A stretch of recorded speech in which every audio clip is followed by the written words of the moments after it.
The amount of cameras in Walmart, bro. Let them go and catch them later. The only option was as the car's driving away, shooting to the passenger side of this. Over diaper. Nobody. The diaper. Nope.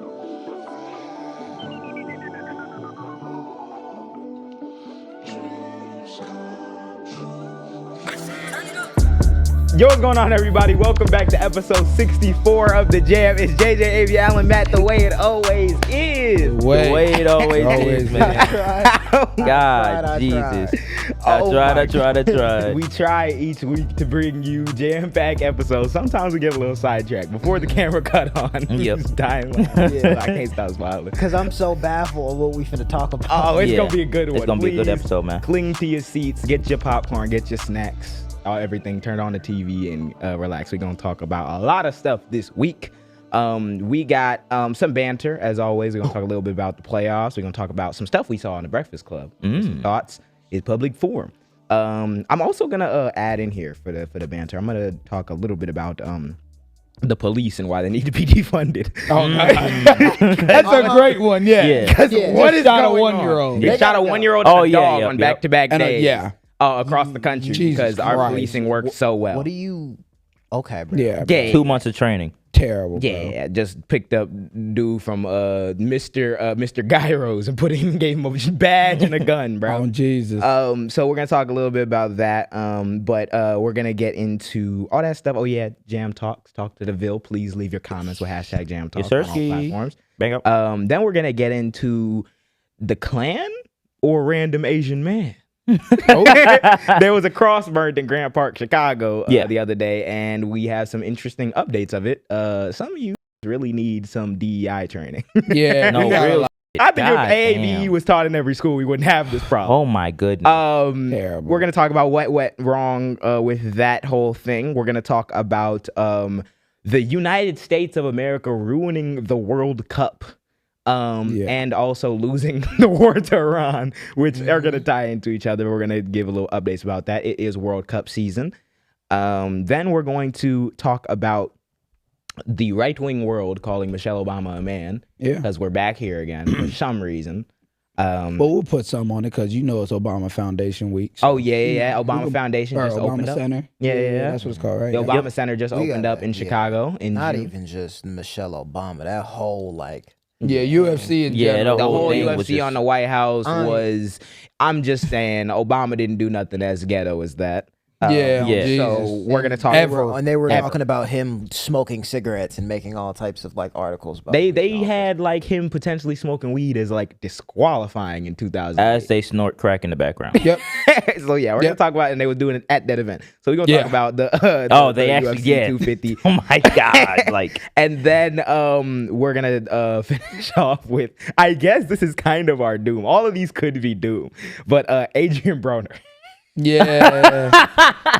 What the I didn't even see that. Y'all? I think literally anything today could be doomed. Yeah, anything today could be. But Adrian Broner and them, y'all took the cake, man. They've been dodging the pack for a while. Yeah. Y'all, they gonna have to. Yeah. And all the niggas that say, I'm not even trying to make editing hard for you. They're funny. We gotta put them on a show together. They're funny. It's for y'all to reparations. Yeah. Reparations. And to save his alcoholism. We're gonna talk a little bit about all that stuff, and we're gonna offer our thoughts on the matter. It's gonna be a very good episode, a very packed episode. So please like, comment, share, subscribe, follow the Jam wherever you can find the Jam at. Allen, where are these places you can find the Jam podcast? You know what, bro? Y'all gonna share and like this video. Oh my God. God. Comment on this video. You know why? Because a lot of the people y'all may watch may be grifting and you don't know it. You have no idea. You have no idea. Naturally, Over here, we don't grift. We don't grift. We don't grift. Everything all natural over here, bro. That's why y'all mess with us. So if you mess with us, you gonna show that love. And where can you show that love at? Where? You can show that love on YouTube. That's where you watch it on the main platform. But if you driving, you don't want to see visually, you got Spotify. Oh my You God. can even watch it visually on Spotify. You could. You got Acast if you're still trying to listen on audio. But if you're not trying to watch the full pod, you want clips.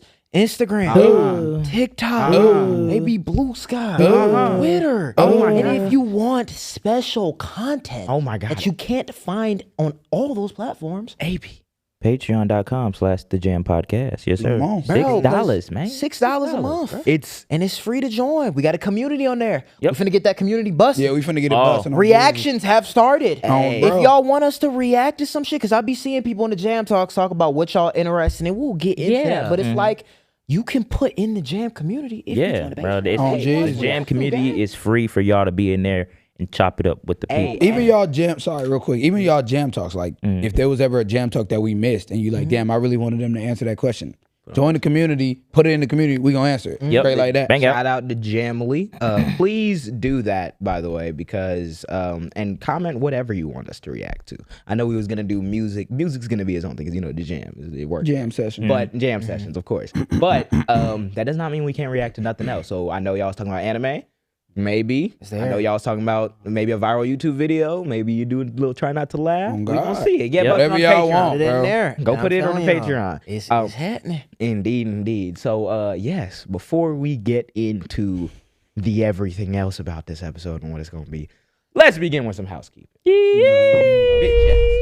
Fit checks. Here You we would have go. thought We can this go in man jam is a format. pyro. What bro. are these? No, I'm not. Don't get me in. This man's a pyro. I am not. No.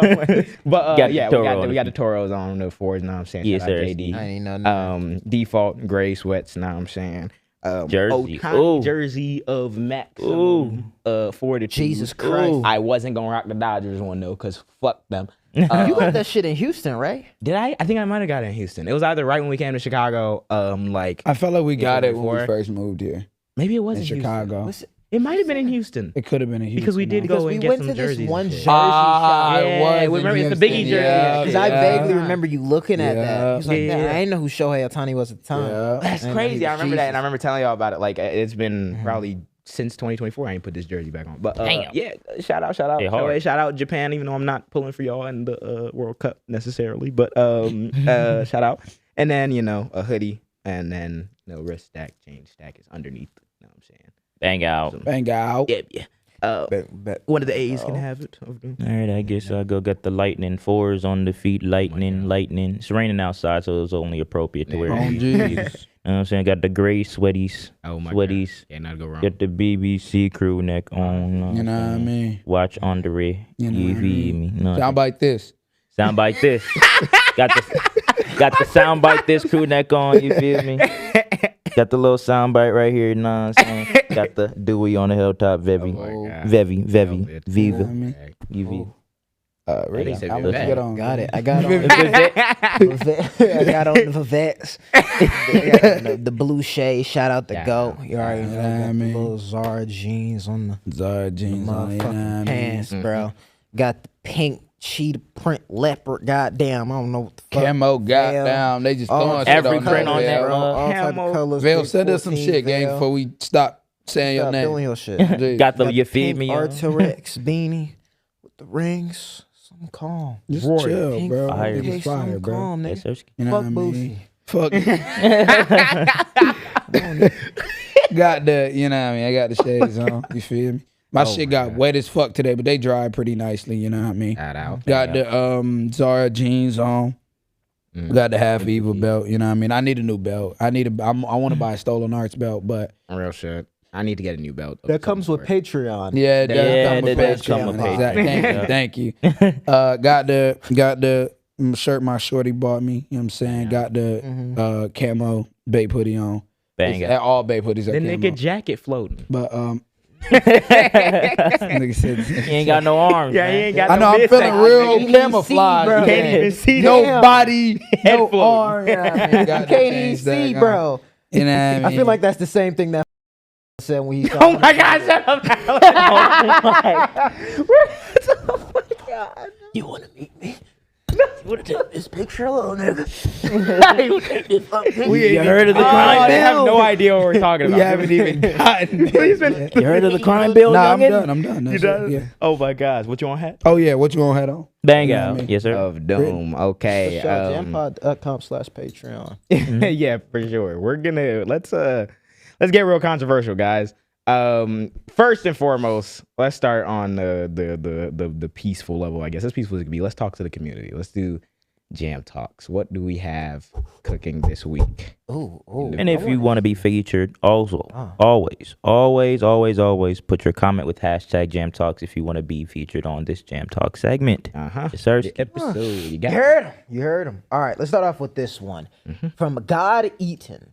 Okay. It's a name. Let's work on that. Egotistic. Go ahead. I got 2 questions for you. I don't know if this has been asked. What are each of you guys' favorite pieces in your wardrobes, and what are your most desired pieces at the moment? The other is, what are some of you guys' passions outside of fashion and politics? I know one of you got the film in the works, but I want to see what y'all are into. Hashtag Jam Talk. Hang out. Hey, Okay. Shout out Shout out you. That is a great set of questions. Favorite piece in the wardrobe? I think the Kenzo Paris jacket is a contender, but I've worn it too much, and that's why I don't like it as much. I think I'm gonna go for the Subi one, the Subi jean jacket I have with the like light blue and what's it called pattern on it. That shit has hit every single time I put it with anything, and I'm like, it's fire. I've worn it. I remember I wore it to the CTU thing too. I had like this black fit with it. And it just goes. I really like how it's layered. So, and Subi is nice.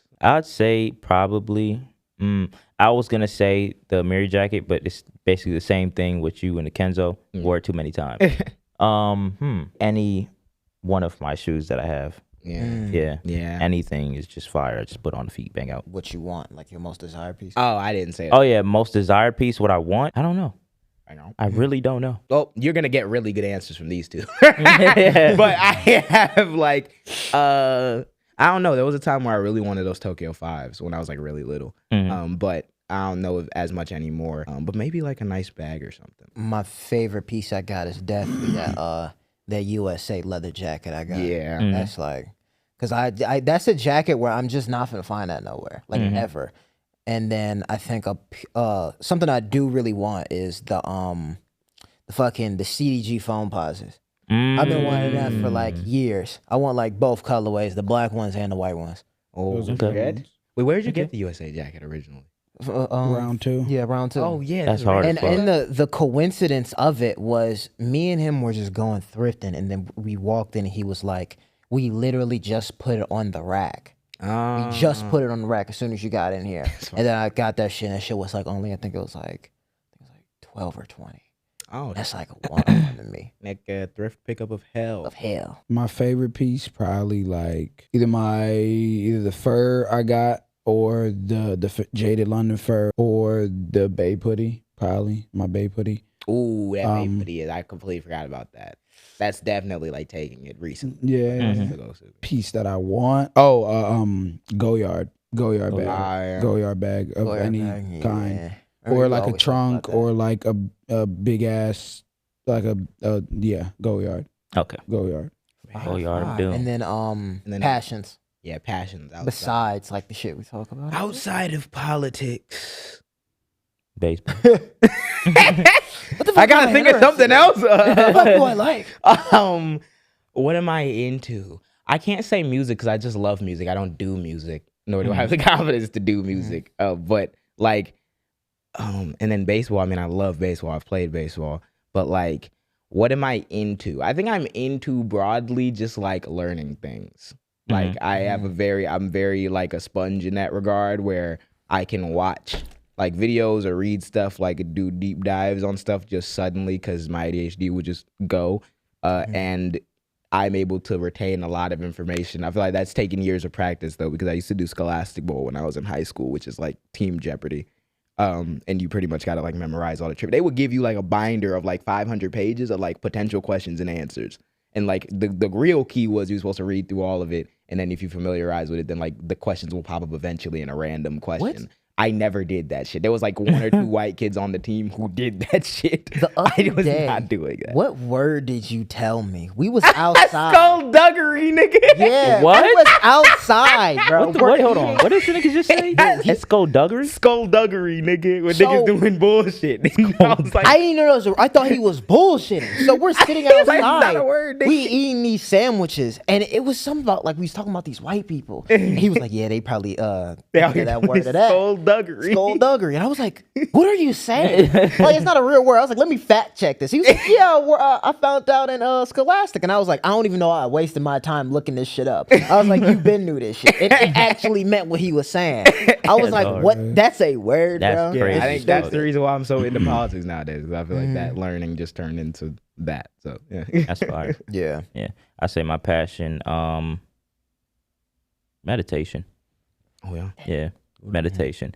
It really calms me from overthinking about a lot of shit, and it soothes the body a lot. So It's fire. That's fire. Good answer. It depends. If we talking about the Go Green 3.5, that's a real strong passion of mine, gang. That's a real strong passion.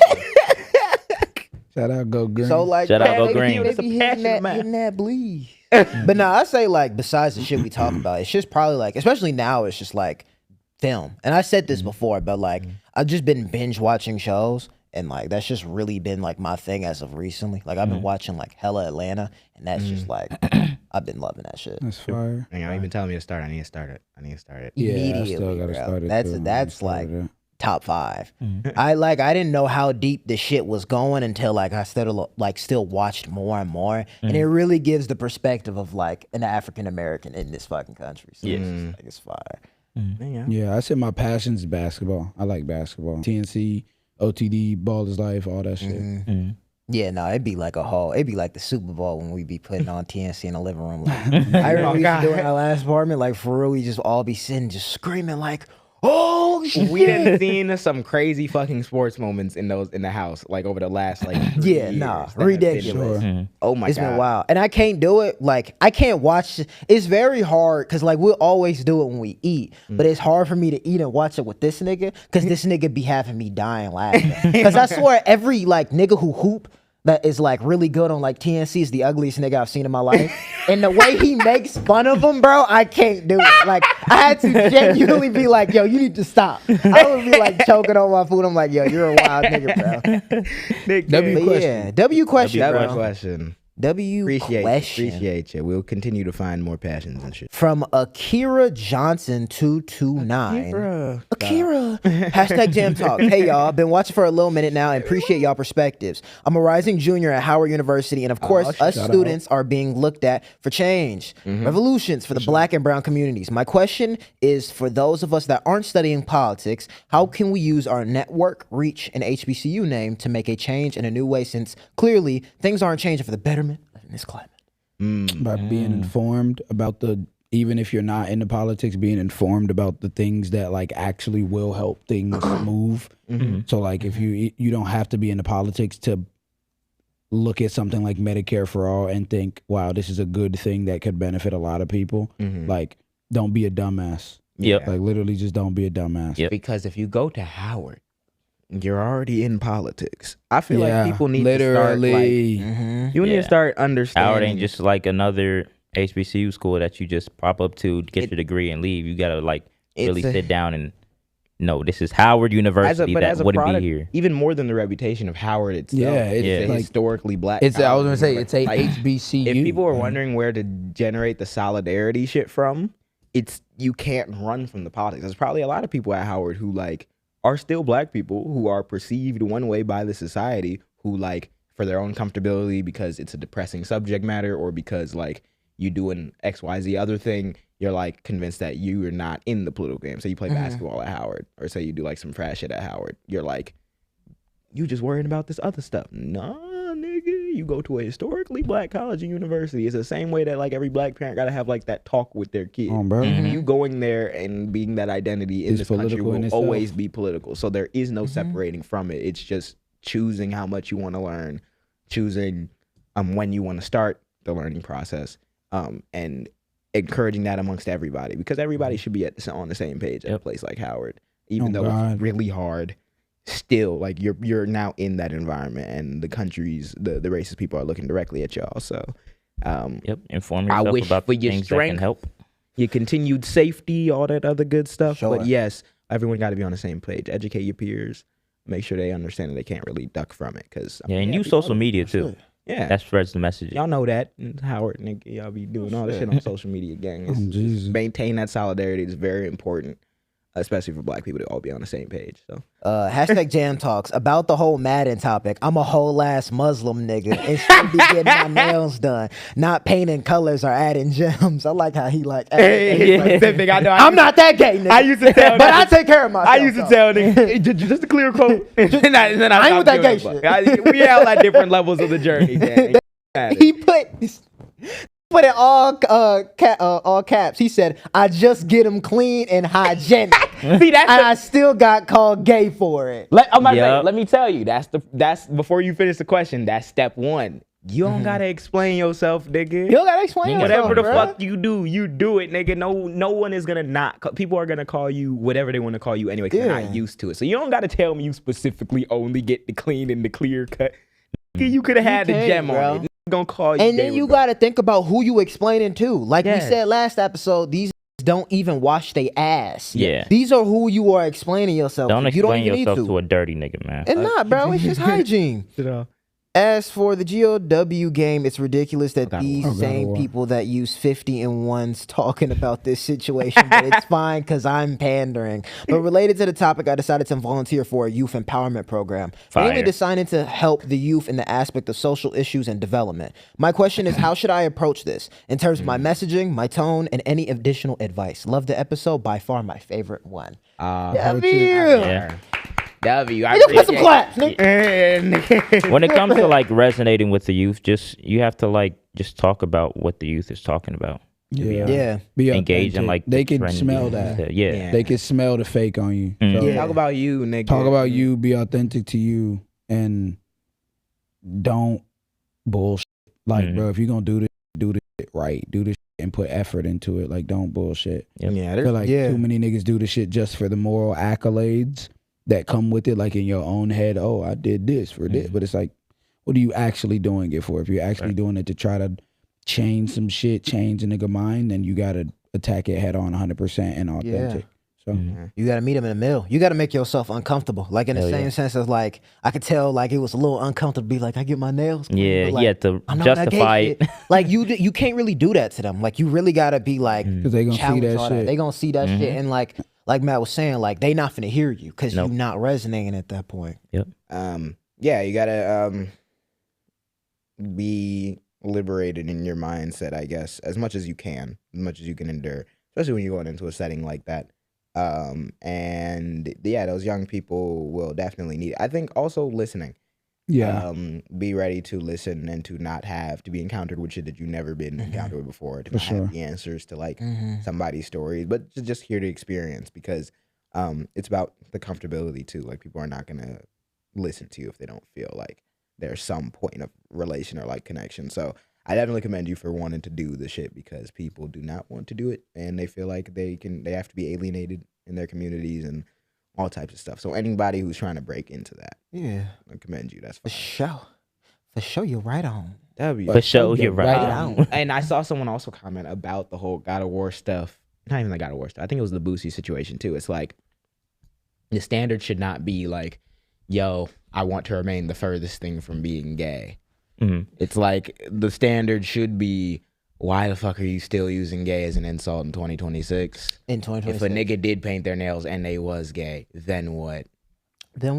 Half these gay niggas don't even get to that point. It's a lot of people who just are so focused on the, but they gonna call me gay though.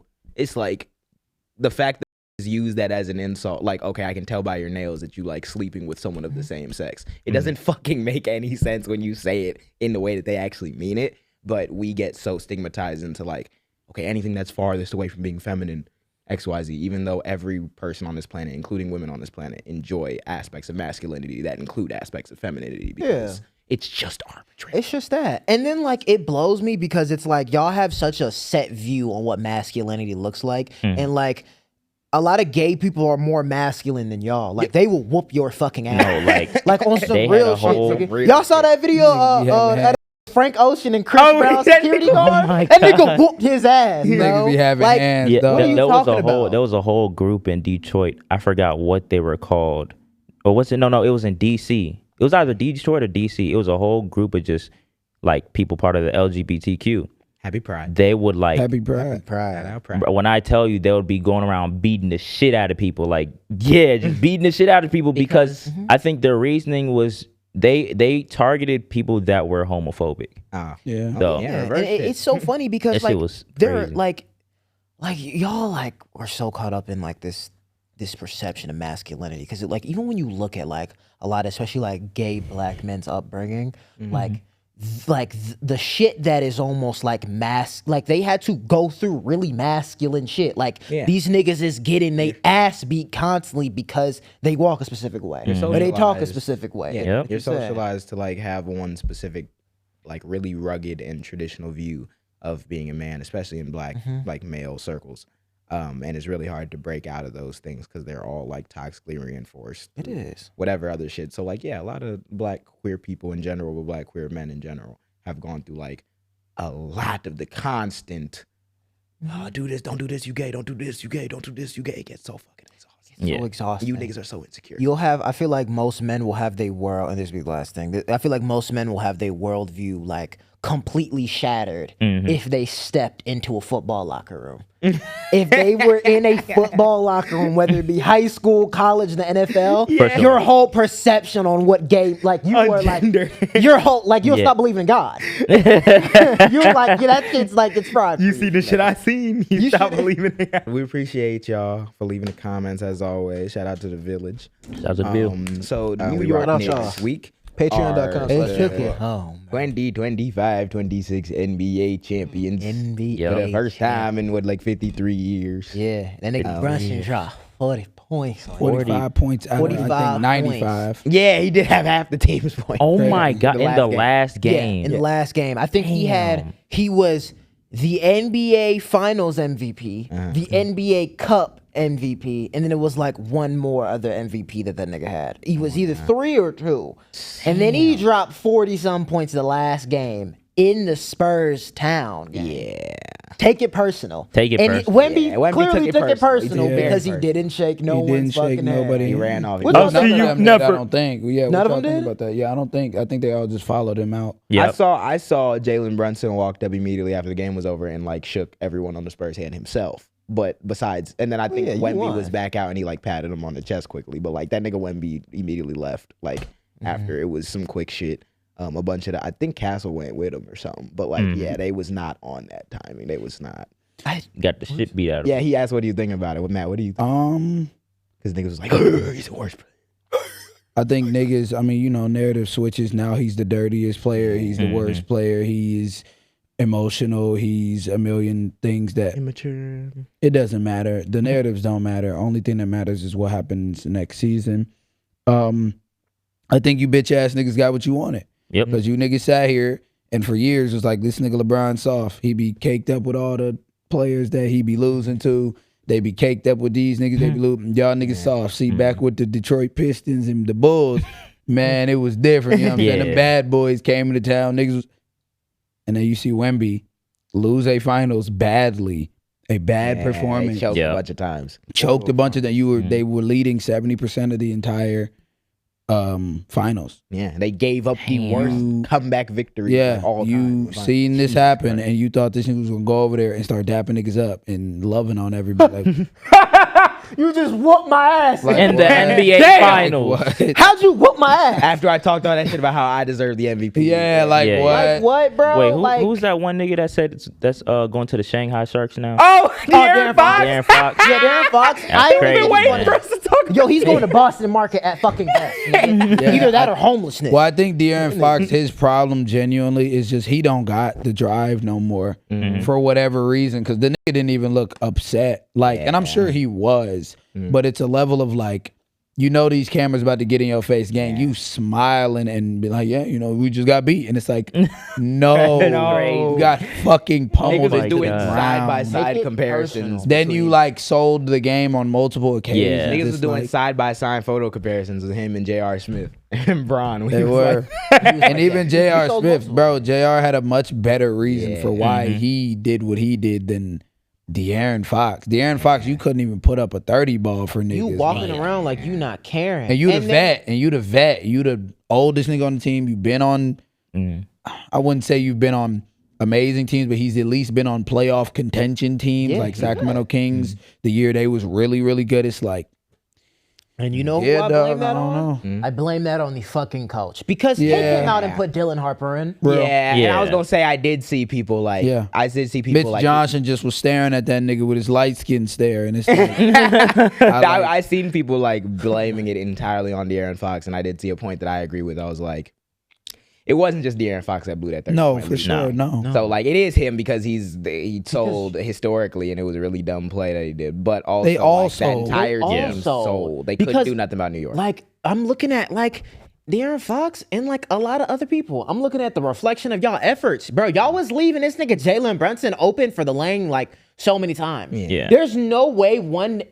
Think about it. Do you, In the finals, there's no way you should let one score half their points. 60 and Hell And no. this is the game that no, and this is a nigga that's 6'1". 6'1", short. 6'1". Everybody He's was the saying that shortest nigga on he's the too court. short. He's the shortest nigga. Yeah, everybody was saying he's too short. He Everyone's can't been saying play. he's too short. They said he wasn't. Jalen Brunson wasn't like muscular enough. He doesn't have the craziest build. Stephen A. Smith was hating on that nigga when they first got him. He's like, "Is this really saw gonna he bring us a ring?" apologized to him? He did apologize to him, and he That was nigga like, didn't "We'll give see a about fuck. that." He said, "We'll see about that." Because he was like, no more doubting from me. Jalen was like, "We'll see about that." Because next season, the moment he fuck up, Stephen A. I Smith- told you it. Brunson like that. So that's just how the narratives go with all these people. But like, yeah, like they said all that shit about Jalen Brunson, and this nigga dropped half their fucking points to clinch them. Niggas drop half their points.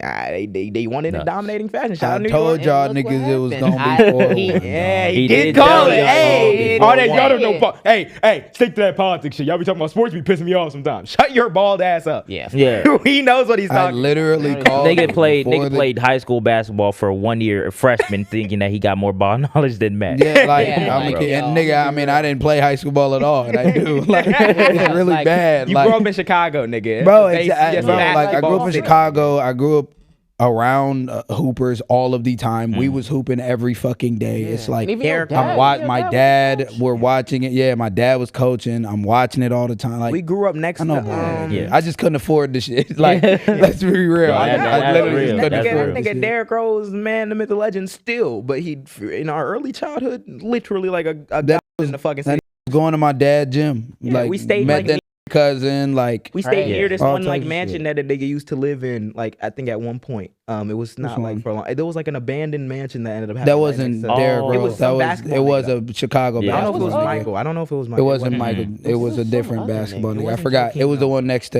HF. You talking Yeah, about? the Yeah, one right across Yeah, the street. nah, I but- remember I used to tell niggas I lived there. Yeah. I live in that house. But yeah, As I a mean, kindergartner. bro, nigga. niggas grew up with ball, bro. So it's like, and that's one of the things with me. It's like, nigga, if I'm not gonna play ball like super, like to the levels that certain people do, I'm for damn sure gonna know what the fuck I'm talking about. What Like, you talking about? Yeah. Yeah, It's like we yeah. do every time. And that's all narcissist shit, nigga. yeah, But Jesus. with the whole you wasn't shit, paying like- your car note bet, sports betting when you was that bitch ass nigga. I was paying my car note, sports betting, nigga. I'm telling you. Oh,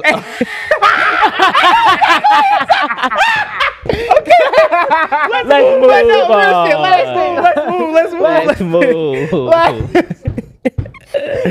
Let's move. Brought to you by patreon.com/thejaampod we gonna get a podcast. video made on us one day, bro. We it's we gonna just come gonna out. see a video, bro. Oh my god, Bro, y'all lost We be that sneak bad, this. dog. Oh, like Y'all had it. No, bad. It just came to the brain. Yeah, shout Y'all out. let these come back 30 on y'all. 30. Yeah, take it personal. Hey, Take it. Yeah, take it personal. We'll see and next I'm gonna season. say, I put it on the story, nigga. It's the fault of Zoran Mamdani. Oh, yeah, that for nigga sure. got Arsenal and the Knicks to win. No, in I'ma the keep it a same bean. year. Oh my This nigga been God. rocking around with the Arsenal kit and the Knicks jersey, and these niggas both won. Arsenal won their league, He a nut. and Knicks won the He a championship. nut. I'm not gonna lie. If it was any New other York nigga, is on 100-year high right now. Yep. Oh yeah. Everyone Yep. was outside. They was lighting buses on fire and shit. But they were also talking about how much of a sense of community is back now, because it's not only just the Knicks winning and everything, but it is like the political thing shifted from the Eric Adams era of like no one give no fuck, it's just corruption, to like this nigga Mamdani like come out to this town hall, we do the rental ripoffs, whatever. It's definitely much more of like a a community. communal Yeah, because the aspect that community comes with- funded his shit. It comes with the politics of socialism, of democratic socialism, which is funny because we'll talk a little bit next. But And the thing too, and like that's not an accident. after they destroyed the entire New York that one day, the next day it was completely Yeah, clean. it was completely I'm like, clean. God damn. I they saw don't that. I was play. like, yo, these niggas Yeah. on that. They on Like, And don't niggas play. one was out there. We had the news interview the next morning talking about I went to sleep at 3 a.m. But because that nigga was out, they had the footage of him. He at just be night smiling, outside, bro. just dancing because the niggas had won the chance. he just be I'm smiling, like, bro. hey, bro, it's Shout a out, vibe. bro. Shout out New York. I'm We go to jealous. New York. I can't wait Hey, to chop it up with we got. I was Yeah. just gonna say we got to chop it up with him. Well, Hell for yeah. sure, for Bro, I sure. feel like I'm gonna be dying laughing because if I look and this nigga's just smiling like how we Oh, he I'm will like, be. yo, crying laughing. He will You got be. caught that nigga, shit put. down. Oh, Like, chill out, bro. Gotta stay on message, Chill nigga. The Cubs and the White Sox are on opposite trajectories, and it's very fucking pleasing and weird to see at the same time. yeah, yeah. The White Sox, last time I checked, are leading their division. What the fuck They are is in first place. in that the American League. conversation That was- we had? that It was. It That was the was turning that was point. a turning point. That was a turning point. Oh What's the my nigga name? god! It should never Piker fucking Armstrong? happen. Nah, No, the other nigga. That's the only reason why they're up there. Oh, Murakami. That nigga Murakami must have watched the episode. Yeah, when he for brought sure. his team For sure. up or Yeah, some yeah, He shit. said, all Like, right, we go. JJ told me that shit the other day. I could not believe it. First in their conference. They're the first in their division right now. They are beating. They just took the. I don't know what they've played the last couple games, but they won 2 series. One against the Atlanta Braves, who are the best team in like baseball, and the second one against the LA Dodgers at home. The White At Sox, home. the White Sox, not at their home, in Chicago, Southside Chicago, yeah. They whooped the Dodger ass in 2 out of 3 Wow, they're games. first. They're I've first. been place. telling y'all niggas they can do this shit. They bruh. have had. Nigga lying his Telling y'all ass. niggas- I've been No, since, bro, he's been have not telling been telling me since they got that new nigga, they was gonna be first. And they I'ma did kill shit. this I've been saying it. I've always telling been y'all Sox niggas, fans, bro. I've man. been Like telling you niggas, yeah. I've been telling you, bro. upside I've down. been telling y'all niggas, bro. All they needed was that switch in divisions and energy. That's all they needed. I'm like, I'm so shocked I can't see. I've been telling y'all niggas. Yeah, You so was they too got funny. they got their first baseman from Japan, who had been like a notorious home run hitter in Japan. His name's You gonna have to pray. is it Munetaka Murakami? You going to hell. You gonna have to pray. Nigga just made You gonna that have shit to up. repent.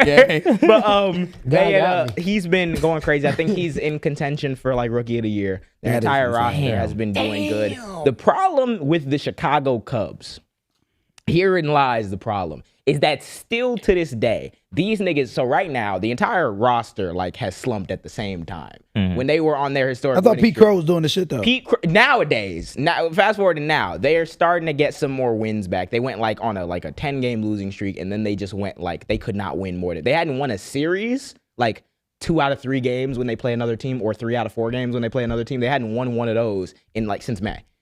Fuck. For the since the beginning of May, they had lost like the majority of games against their opponent. They have been like historically The fucking nigga called bad. that girl a bitch. Everything. Which is funny, literally everything. Which is funny though, because he has been like, he might be the Cubs' only All-Star because he got it back. They played in St. Louis, the Cardinals, who are the chief like rival of the Cubs. Yeah. They hit him with the overrated chants. They had to wipe people with their shirts off, saying he overrated. Then this nigga's been playing like LeBron James of baseball since then. No complaints with him. Rest of the lineup still is on ice, and all of our pitching is still injured. They're supposed to get half of like 6-7 pitchers on the Cubs, all of them being the best pitchers that they had coming into the season, are all injured.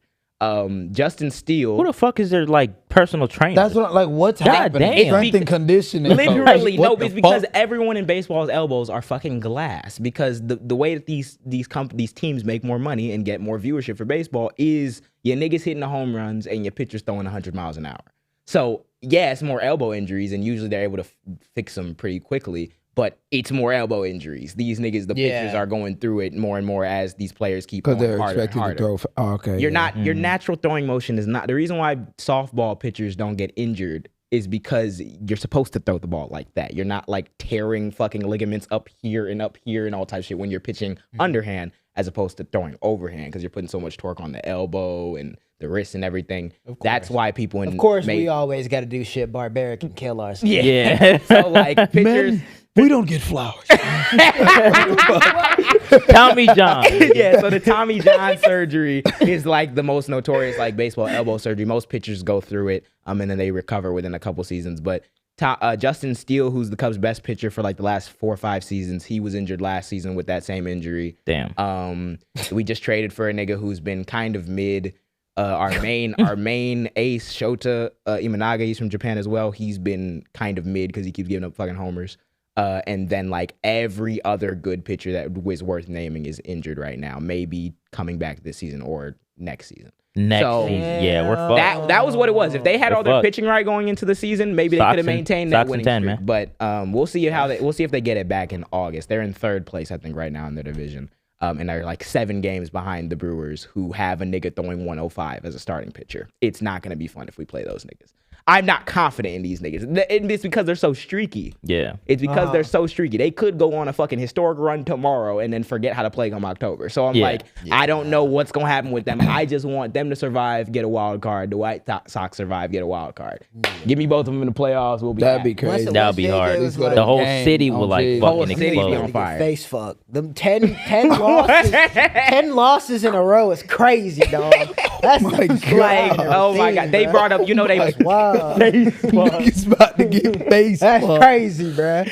Oh my fucking God. So yes, the rivalry is alive. As of like 1 day ago, they're both playing okay baseball to decent baseball, but we'll see if they hold on, if the Cubs can get some fucking pixie dust, get their shit back. But shout out the White Sox. The White Sox lost 120 games. I will say this though. They were bottom. I'm gonna say the same thing I was saying about the Cubs when they was doing good, bro. It's a long season. It is. They got so like games left. The White Sox are doing good. Shout out all my Southsiders, but nigga, we gonna see in August. Hopefully the front office makes some decisions. Yeah, I'm looking at both of their front offices. I expect both of them to make some trades. The deadline is middle of July, and then it's All-Star Weekend is the middle of July too. So usually that's when all the teams start making their trades for people that they need. The Cubs need somebody, goddamn anybody, a prayer, something. The White Sox a fucking monk. A monk. Somebody. Standing in the middle of the diamond, just meditation. I think it was really when Brandon. I think it was really when Brandon tried to give the Pope the Cubs hat. I think that was really what did the bad juju, nigga. So we blaming it on that nigga. I mean, the Pope from the South Side. Yeah. The Pope is a Sox fan. Damn. So they've been getting that holy lift this season. We're gonna see what that is. Yeah. So I hope nigga said the holy lift. Holy lift, nigga. I need both of them to make some good moves though. Okay. Where do y'all want to go? You want to talk about? Oh no, we talk about that. We talking about that little. Okay. Nigga, done fuck with my Chicago section, sports. nigga.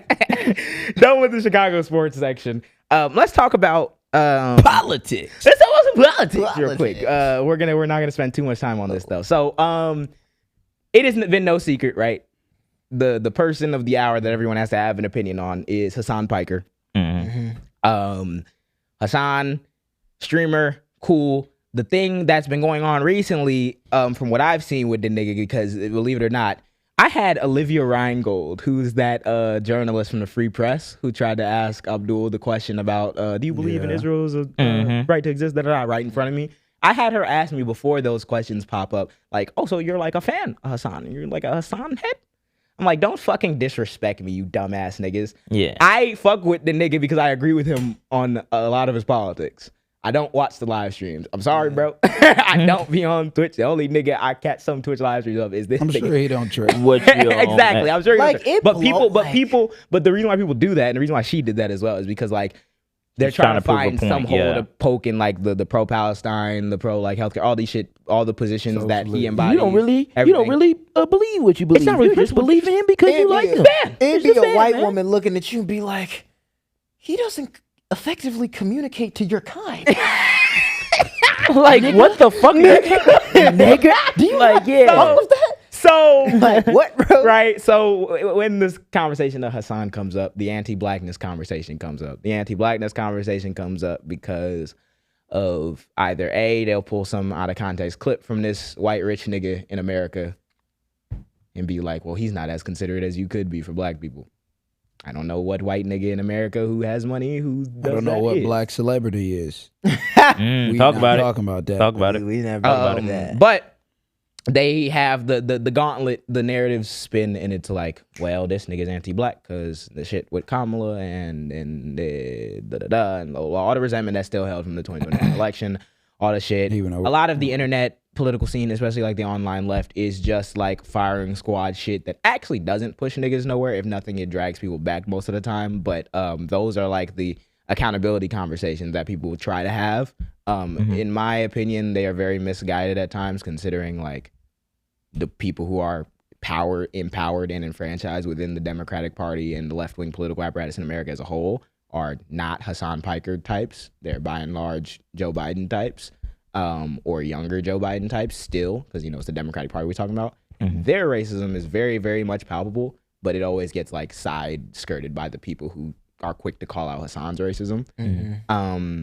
But the conversation always talks and happens. And the thing that strikes me about it is that it feels like it be some niggas who just have a political disagreement with the nigga who are not as far left as the nigga. And then will just use anything besides like going to war for their actual position to be like, that's why you shouldn't listen to the nigga. Yeah. And it's just overall like the narrative of hating him. Like when it started off, he started off with saying the shit he was saying about the 9/11. They still that say was it, already like, one thing. They still using that. Yeah, I saw this nigga Patrick Bet David still talk. He was talking to Mehdi Hasan. He was like, "Well, do you think that's like insensitive? Like doing all this, mind you, this is a billionaire and the president's a that you voted for, and he watches Patrick Bet David's Don't you think that's insensitive? He came on Patrick Bet David's show. And Mehdi Hasan dragged him by his fucking ears when he went on that show over everything because all he does, all his entire show is an echo chamber for Trump and the niggas who love him. And that nigga's and you say, what is Hasan saying about 9/11? Isn't that concerning? What? You understand why I can't take you niggas serious? You get to, I think JJ explained it so much. What did you say that it interested me so much? That term where it was like Afro pessimism. Oh, Afro pessimism. Yeah. Like you really just get to that point of like understanding that people who just aren't black are going to be insensitive to black people one way or another. Yeah. Especially streamers. Because it's like everything is like, you know how they be. So like I already know that like it's not that the nigga don't effectively communicate to black people, but it's the fact of like, I understand that you're white and you just gonna be insensitive. I think, well, I was gonna say a huge part of streaming that people don't understand though is, bro, it's live. Yeah. Like live, you get on the fucking camera every single day for 7 hours a day and talk about issues and do it live and have no mistakes or no hiccups in what you say. It's never gonna happen, dog. It's not, like, and that's not the same. I look back all the time and I look at certain streams or certain things. I'm like, I could have said this better. I could have made this more plain. I could have not said it this way. And that is like what happens when you're a human. It's just on the internet, you're allowed to act as though you're perfect and everybody should be perfect except the pedophile office. Yeah. It's like stupid. There's a difference between a clipper or a person that just does like a video where they can press pause, stop, press pause, than a streamer where it's like, you have to do everything right there. There's probably a nigga who hates Hasan on that other end that's just clipping shit just to take him out of context to make him look terrible. And there's plenty of people. And you take that and create a huge narrative about this nigga's entire thing when you don't know shit about what the nigga stands for, does. There are people on Twitter, like, and bots on Twitter that are paid to literally just do that. Just start up shit. There are people who like, he'll be trying to talk about like healthcare or like ending the war or like going to Cuba and stopping our blockade because it's inhumane and XYZ, and niggas would be like, but you was with the dog in the dog collar with the shot. What, bro? That's literally like the entirety of the conversation. We're still talking about shit like that. So we're not talking about the actual issue. So it made me very confident when I saw that he was going on the Breakfast Club. The Breakfast Club had Hasan on like yesterday. And he got to talk about, in his fucking launch promo video for the appearance, he's like, we're gonna talk a little bit about democratic socialism and you know what this growing movement is, XYZ. And the reason why I commend something like that off bat, because I have to, like, it's like you as a nigga have to give people your perspective when you watch certain things like this, because certain people will like act as though like Hasan Piker's racism is like the end all be all. That's the biggest threat to us right now, and that's why you can't even agree with nobody left of center because all these white racist leftist people. But shout out Joe Biden. But yeah, shout out Joe Biden. But I heard him right quick. But I heard him say those words when he's like promoting it, and the reason why I fuck with it is because there's plenty of black people who should be introduced to the concept of democratic socialism, who should be introduced to like that's not a foreign concept to black people, democratic socialism. And if you think it is, you are uninformed. Yes, you just are. There's a reason why people like James Baldwin, like W.E.B. Du Bois. Like I was watching forgot what book I started reading. It's called Die Nigga Die. It's by I can't remember his name. I'm gonna look it up later. But I've been he was a former member of the Black Panther Party as well, and he like there's a long history of socialist to like far left wing progressive literature, political movements in the history of America for Black people, because those are the movements that usually bring about the most freedom when they have like people are spearheading that, whether that's the Black Panthers or the civil rights movement and Dr. King's rhetoric and how anti-capitalist or pro-reforming capitalism he was. The Panthers in general. The Panthers in general. To act as though this is some foreign movement that like Hasan Piker has no connection with niggas and now he has to be the one to introduce it to niggas, except for he can't because he's too racist. Like, you'd want to put him into that corner if you're a Democrat. Just to be frank. Yep. So he goes on The Breakfast Club. What's his name? He leaves. The next day I wake up and I see this younger Black kid. His name is Noah DiBarasso. He goes on there and I recognize the kid because I remember he was at the DNC? He might have been at the DNC and he went and that was the clip that went viral with Charlie Kirk like a while ago about him saying like, oh, well, you saying the Voting Rights Act is like, if it wasn't here, then I wouldn't be here. And then he was like, good, because Charlie Kirk didn't give no fuck. And but he went viral. He has been like, because he's really young, he's like 14. And he makes political content. He does literally, like, I'm listening to the nigga and it kind of sounds like a flashback machine. Like before I was like more matured in my political ideologies, like when I was like 14, 15, just passionate about the same things. And then I seen he was on The Breakfast Club. I was like, who's this kid on The Breakfast Club? 14-year-old Black kid on The Breakfast Club. Basically what happened was I seen the nigga was on there and I'm like, oh, who is this kid? You know, you talking this shit. And then like the first thing I heard in the clip was, and then I started asking some questions. So we're gonna listen to him because like he's become a political phenom. Whoever said spell this nigga name this, never mind. He's wilding. Yo, this nigga. Because I'm thinking this was like a play on words for like his podcast. No, his actual name is KNOWA. Yeah, his podcast is called like Now You Know Now. Noah. So like they put no. Yeah, they used it. But that's what it's his. But I don't know if they named. All right. Yeah, I think his government. Hopefully, his government is not Noah. Yeah, I think I've never seen Noah spelled like that, but I think that is. Yeah, we have it wrong. That's not Noah. We have it wrong. What do you think of Hasan Piker? The reason I ask you, you're 14. I asked one of your aunties who shall remain nameless. She's not in this room, but I asked her. I said, "What do you think of Hasan Piker?" And her response to me was, "I don't." So what do you think of Hasan? No, that's right. Okay, so so guys, auntie response. That's right. So Hasan Piker reacted to the DNC clip, and he was very nice about it. But Hasan Piker is and he's I've known him before politics. I knew about him before politics. I don't say this criticizing him. He needs to learn how to speak to Black people. He does, and I think he is. I don't think he is a bad person, but he is definitely not a moderate. He is a democratic socialist. And I like Hasan Piker because of the influence he brings to the table. And any conversation with him is an interesting conversation. Okay. I don't think he is a bad person, but I think he needs to learn how to speak to older people within the party and Black people. How do you do that though? Like I feel like if it's not in you, it's just not something you're able to do. Like because I feel like you should just speak to issues that everybody can relate to. But I think that's different for politicians and streamers. Like I think it's really like I think it's night and day with politicians and streamers. I think politicians can turn on a switch, but I think streamers are mismatched with the older establishment. Like, could you imagine? Okay, Charlamagne, could you imagine Hasan Piker having a conversation with a ballot caster, older Black lady in South Carolina? What would that look like? I'm gonna tell you why I think so. Pause. Like, what are you? What even point are we saying? trying to make here? So, like, my thing is, right, and I don't want to, like, Matt gonna crash, but I'm trying to handle with, like, some kitty gloves because the nigga 14. It don't got like, shit. That's why I'm a crash, though. Because, it's disgusting for the other nigga. reason. Yeah. Like, what point are we trying to make here? This talking point Hasan needs to learn how to talk to people, to Black people, has spawned because, like, there's probably like 4 or 5 clips you can find somewhere in this nigga's career where he said something culturally insensitive.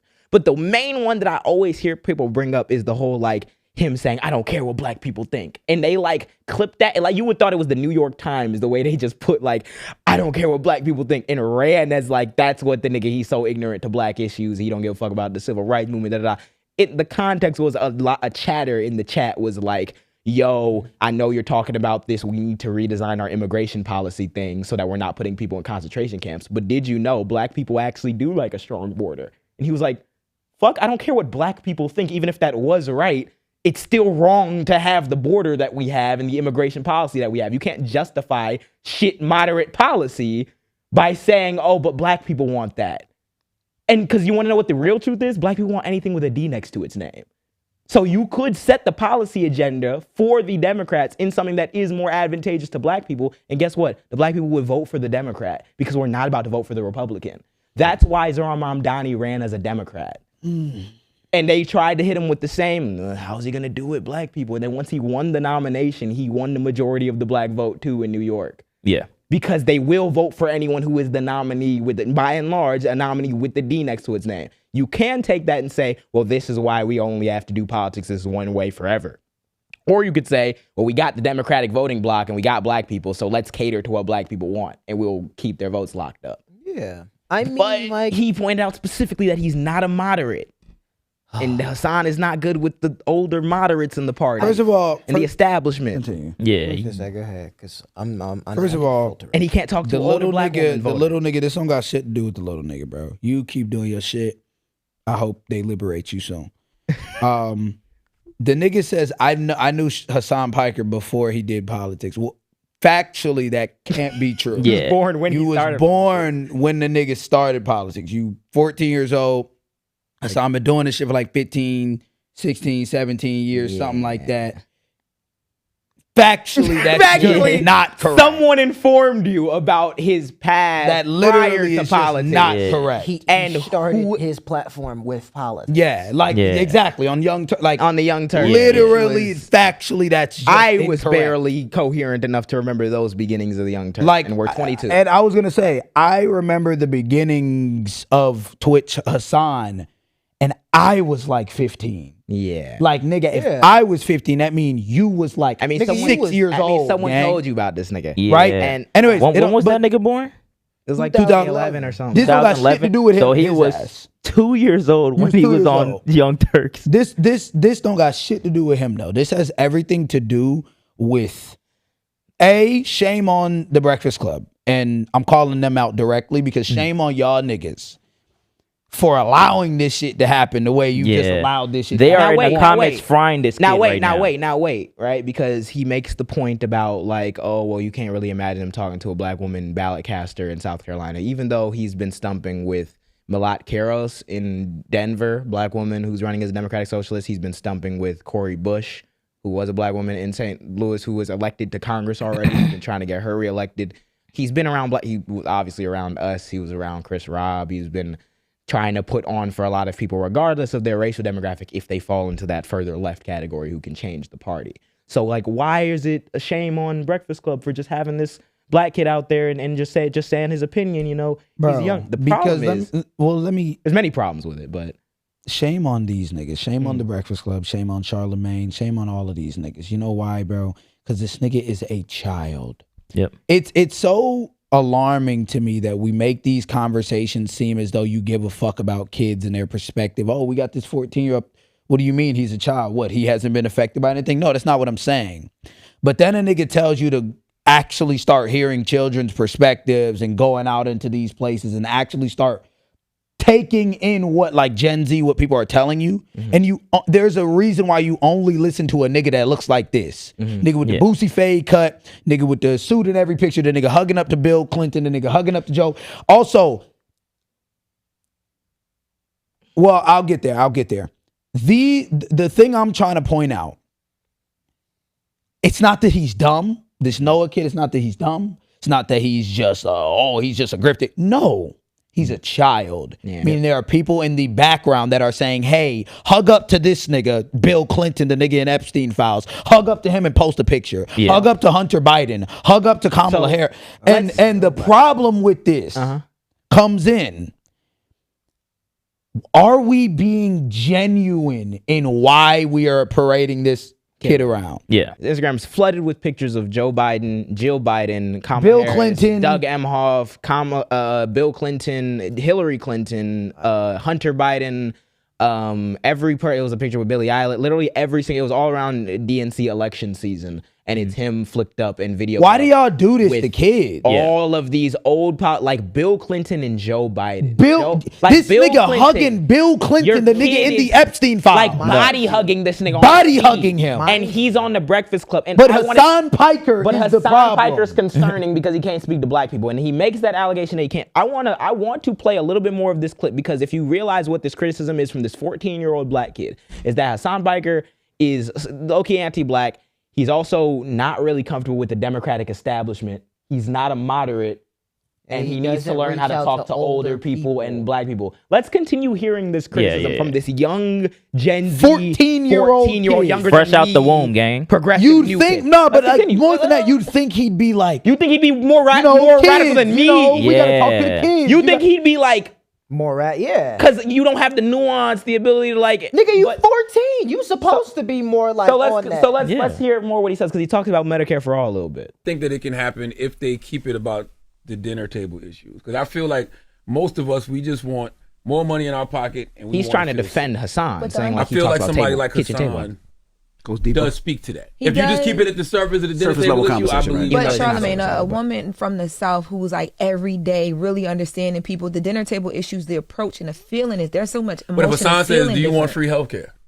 Yeah, no, it's about how to get there. Yeah, but okay, I understand. But the end goal is what he's always speaking of. Like you want free healthcare, you want to be able to afford your kids' education, you want more money in your pocket. Everybody's gonna say yes to those things. 100%. But when we talk about earlier how people are dealing with their everyday issues, so it doesn't seem that simple for them. You need somebody that can kind of like talk them through the. But that's what he's saying. How to get there. That's what I'm saying. Yeah. Like Andy Bashir is really good at speaking to black people in South Carolina, and I think whoever our Democratic nominee in 2028 is not going to be Hasan Piker. But what I'm saying is whoever our Democratic nominee is going to be in 2028 needs to know how to speak really well to South Carolinians. Like the South Carolinians have been on my mind because number one, they're trying to replace them to be first in the nation in the primary, but they are the backbone of the Democratic Party. They represent the backbone of the party. So I just try to imagine the aunties that tell me, I don't care about no podcast. Let me tell you something and try to educate me. And I just don't see how that conversation would look. So I would have to see him outside. You know, I'm from. Wait, can we pause? Oh my God! See, this is where it goes. So this is what I mean by what are we doing to this child? Cultivating over the jam right now. The nigga he's flicked up on his page, by the way, with him calling Kamala his auntie multiple times. The nigga ends it with, "I'd have to see him outside."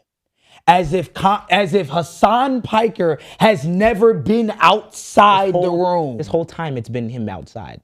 What are we talking about? He got an indictment because he was outside. You're being asked a question about a nigga that you clearly don't know enough about more than the people on your team, the Democrats on your team that get you in the same pictures with the Epstein niggas that say, hey, don't make Hasan look like... Don't get on Breakfast Club and make it think. Don't give him no credibility. Just sit there and act as this. Oh yeah, I don't know. I gotta see him outside. And it's cynical. This nigga is 30 something. It's cynical. He ain't never spoke to black people though. It's cynical, but like the criticisms don't make sense, which is why it's cynical. Why does this 14-year-old not know that South Carolinians are the backbone of the Democratic Party? You know what South Carolina came into play? South Carolina came into play when it was a heated primary contest between Bernie Sanders and Joe Biden in 2020. They hit Bernie Sanders constantly with the you're anti-black, you can't appeal to black people, which to be fair, he can't as much because he's an 80-year-old fucking white guy, even though he was arrested at the fucking protest or whatever. Not to say that he's a perfect ally, but given other politicians, they hit him with the anti-black shit. Super Tuesday comes up, it's a real close race. Super Tuesday with a lot of older Southern black voters. He don't remember who that. Are Democratic establishment, like 2016, he was 5. And guess who they voted for? They voted for Joe Biden. You want to know why? Because Joe Biden was Barack Obama's vice president. And that killed his campaign. And after that, he dropped out. Yeah.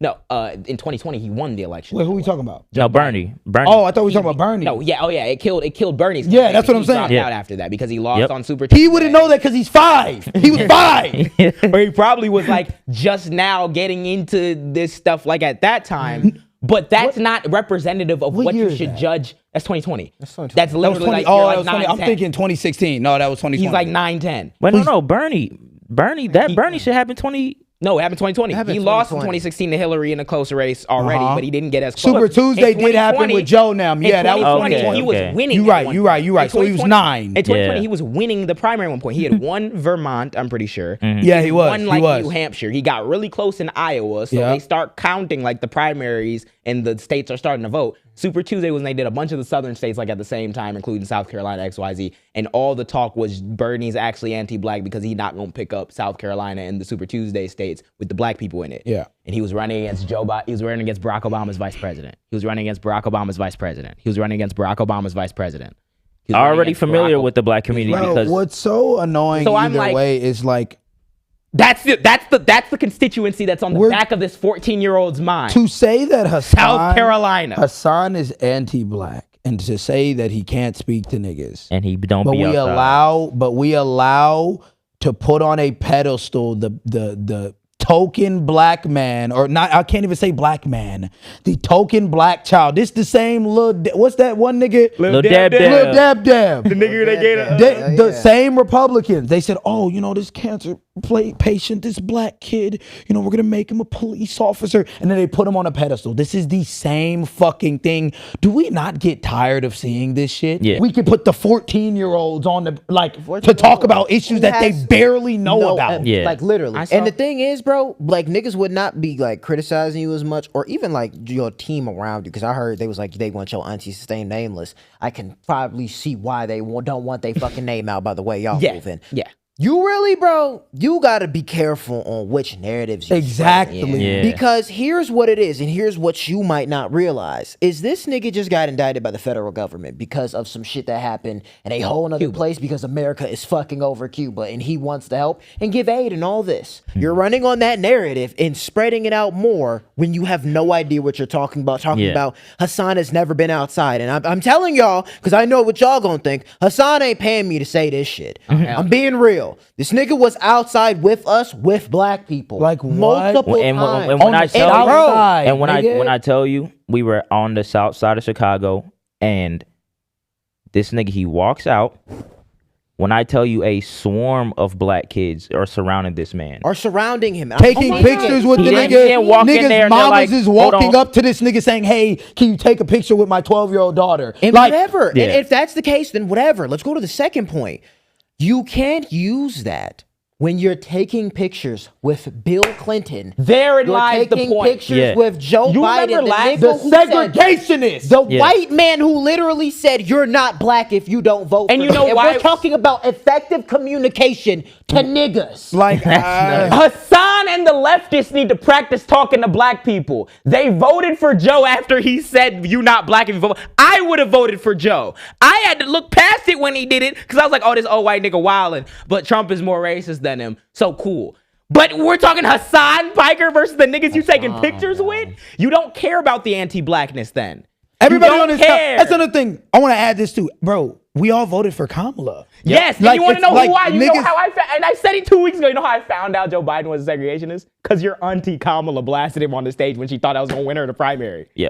And then guess what? And then was you like, I hugged was- on the nigga. And now you hugging on Bill Clinton, mind you. The I nigga that can't- just got fucking investigated for being in the Epstein I files. can't take these black liberal people was on the stand, who are gang. very close with the can't take Democratic you Party.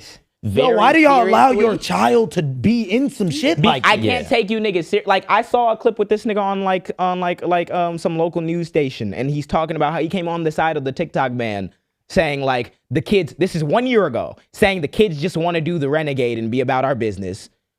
4 years after the renegade is not in style, and then he says, "Oh, but like yeah, I know, but ByteDance is owned by China, so I think national security comes first." Nigga, you on like a messaging group. You're 13 when you're saying this.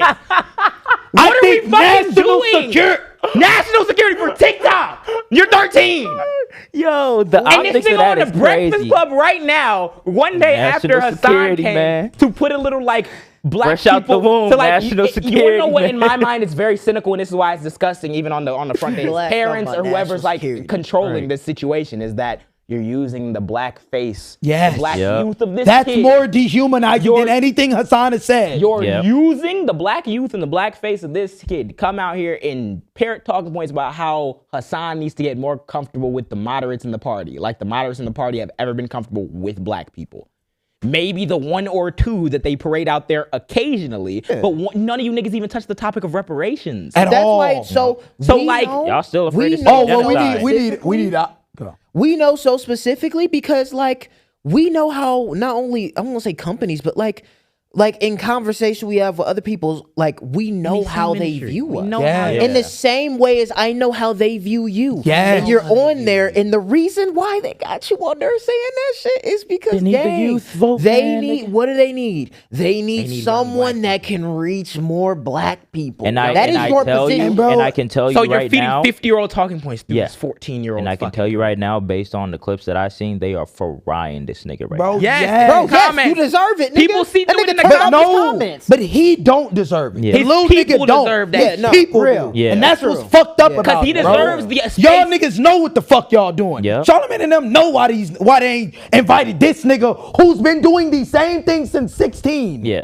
And he deserves better because he deserves the time to sit off the internet and actually come to terms with these ideologies. That's what I You did niggas when I make was- me sick, That's what dog. I did when I was 15, 16, 17, 4 years before I felt comfortable talking about it in 2020 was I tried to learn as much as possible. This nigga, in my opinion, is at too young of an age to be trying to do this shit. And it's obvious that I'm hearing, it's talking points that are not, oh, yo, I'm young being fearless saying these things that even if they don't agree with me, I don't care. It's, yo, you's probably collecting a bag from some niggas who might think that they mean well, but are heavily like, yo, you can create this democratic career out of yourself. You just being this. This nigga gonna be on CNN. Cool. Bro, we- and And they they're gonna try gonna to parlay. roll this nigga. And then they gonna what? keep rolling this nigga. He needs the time to sit with those things before he has to like be on national television. Like I wasn't even on national television. I was making the TikToks. Occasionally one of them blew up, got a mil, and I was 16, 17. You on national television at 13 talking about National letting this security. little nigga get fried. Yeah, bro. letting this little nigga get fried in the comment section. People And in the he comment don't section even see through it. They're like, oh, well, this sounds like can't a even, democratic like- establishment. You're not even at that age. Do you know what like, the time we're in? Nah. Yeah. You think It's- I would it's- have we gotta move. I'd- We have to move. yeah. We have to move. I'm I'd have- curious to see what else he has to say. though. if y'all want us to do because we got the Yeah. what you call it. If y'all want us to deep dive it and we'll go watch the entire interview, Yeah, we do don't it. have time. All the other shit though, fuck them. Like I them think niggas make me I think sick, dog. simply On the Jesus, point, I think bro. simply the point is, and we can move from it. He could genuinely believe all the shit that he's saying. Cool. You're 13, 14, hugging on Bill Clinton, talking about how Hasan and the leftists are the ones who like have a problem talking to black people. No. No. Like Someone's no. parents should not be allowed. No. And No. Charlamagne and them should not be, yo, look at this phenom. If the nigga was just making content, like if you're just making content, I'm not for to say shit. I don't give a fuck. But you're on that. You gotta be on You TV, found a you on Breakfast counterbalance. Club, You 'Cause on this? It's known that the Breakfast Club does the thing where they'll have one nigga on and they'll have the opposing viewpoint Yes, on. Like just really like that. Yeah, So your one viewpoint was Hasan Piker talking about democratic socialism. you can You're- find another black person in the political space, Or any not other person. one. Your That's response you, was, at and least that's- like 18. your response Like, we're was talking- here's a 14-year-old black kid who There's so who many looks the brilliant. part, There's so many brilliant but people we'll out talk here. against And we Hasan. talking about like, cause it's not just Hasan, bro, and that's No, what y'all it's the niggas need broader to realize. movement. Yeah. it's the literal attack on free speech. I was like, bro, if they can get away with doing whatever they want to Hasan, if they can lock this nigga up, oh my god, that 14-year-old is next. They're doing what they did to Bernie. Yeah. Just the actual, like, they couldn't do it. They did it to Bernie because he was running for president. They're doing it to Hasan now because if they can get him as the linchpin of he's the insane, everyone who's leftist is this, right off what they're saying, then they don't have to contend with the fact that no one in your party and your base supports you guys on healthcare, on this war in Iran, on the genocide in Gaza, on these ICE concentration camps. None of the base supports you on this shit. And they all support Hasan on that shit and agree with him more. Yeah. So if you can linchpin him as the problematic nigga in the movement, it makes every black person who agree with him look nonsensical. Every minority talking that shit look nonsensical. Every white kid looking like that secretly racist. It's literally so fucking cynical. And they know that. And I know because these are the same people who are paying niggas to attack Hasan right now about Gaza. He ain't never Because been it's outside. not, but when fucking people dollars. use their narratives, been because it's outside. not about That's a politics, goddamn bro. shame. It's I don't always need- it's that narrative. ego MO of trying to find a nigga who's morally bankrupt just like you. And that's what niggas wait for. That's why they was laughing when he got indicted. And even then, we know that because, like, we're in the space. Yes. Yeah. Niggas come to us with bread, with wanting to do things, and we say, nah, and then they go radio silent. Yeah. Radio silent. Come to us with contracts, come to us with all types of shit, and we say, nah. Because niggas is not about to fold on the shit that we actually believe. We're not about to be exploited. We're not about to be made into the black leftist Cartier family, whatever the fuck you niggas think this is. Yeah. I mean, it's a goddamn shame to be seeing that be done to a fucking. He ain't never been outside, but went to Cuba to offer aid because to black and brown people. Shit you don't know shit about, my nigga. It'd be one thing if to black and brown people who are more oftentimes less advantaged than the black and brown people here, just as a product of being in their country and being under the thumb of America. It'd be one thing if you get the fuck on. Let's move to this cross burning. Cross burning it down. In other it don't get better. This is why we protect our black youth and we don't Hillary and build them too hard before they're fucking Hillary and before build they can them. drink.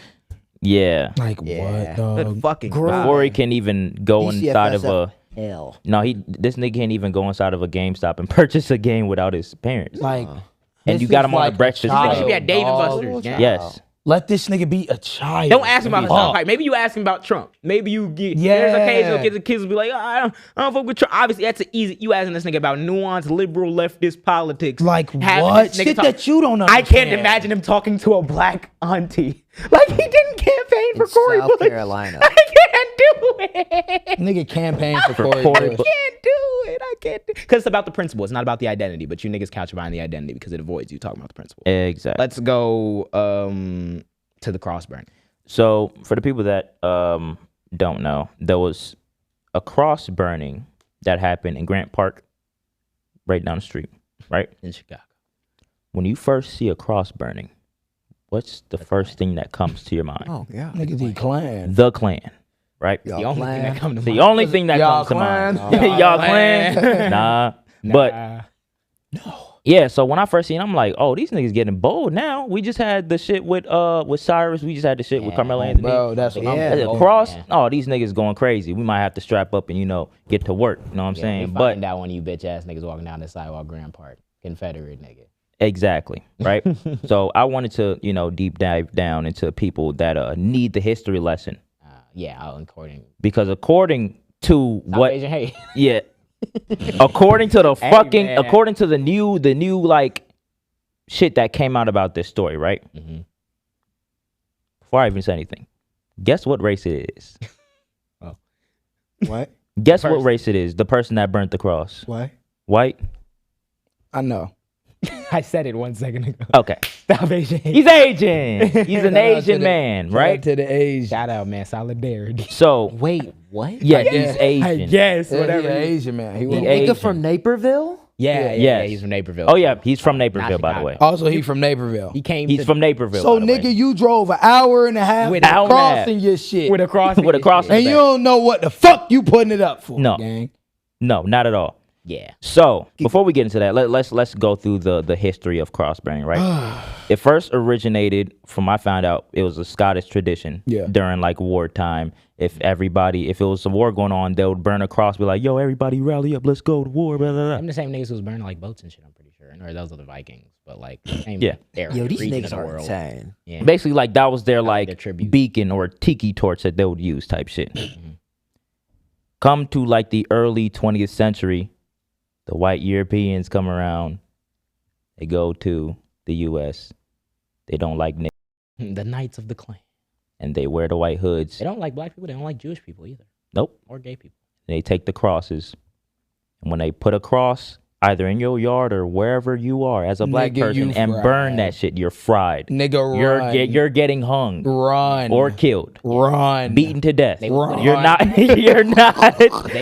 surviving. People's yards. Literally, you just get up one day, you just see a fat ass, tall, burning cross in your shit. Yeah. Man has been here. They either gonna firebomb your house or lynch you or they already set shit up or they already one of your family members. Something is the and that was going on for decades, years before anybody stepped in to be like, hey, you shouldn't be doing that. In 2003, you shouldn't be doing that. I think what happened was the original, like, I think it was like the original Klan in like the 1870s, 1860s, they wasn't even doing the cross burning. Yeah. They was just like Confederate niggas who would try to like gang up on you and intimidate like black judges and shit in the South. Turned into white nationalism. The 1910s, it was after Woodrow Wilson played Birth of a Nation. Yep. Yeah. That played a big part in That's it what it too. was, Yep. Brought the fucking Klan back because Ulysses Grant and them was whacking the Klan throughout the South in the Reconstruction era. Yeah. And they reached that compromise in the 70s. They pulled the troops out of there, and then this nigga Woodrow Wilson was like, but the Klan was actually the good guys protecting us from the raven blacks in the countryside. And then they came back, and that's when they started doing the cross burning. That's when they started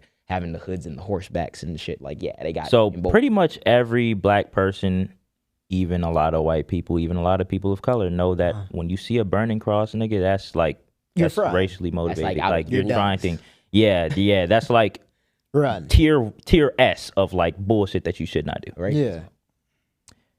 Now here comes it, right? Let's look at the clip of when they interviewed this dumbass nigga. Oh yeah, because he turned himself into the media, nigga. Turned himself into the media. Nigga, the media. What? Yeah. I need to see this. I think you use the word end.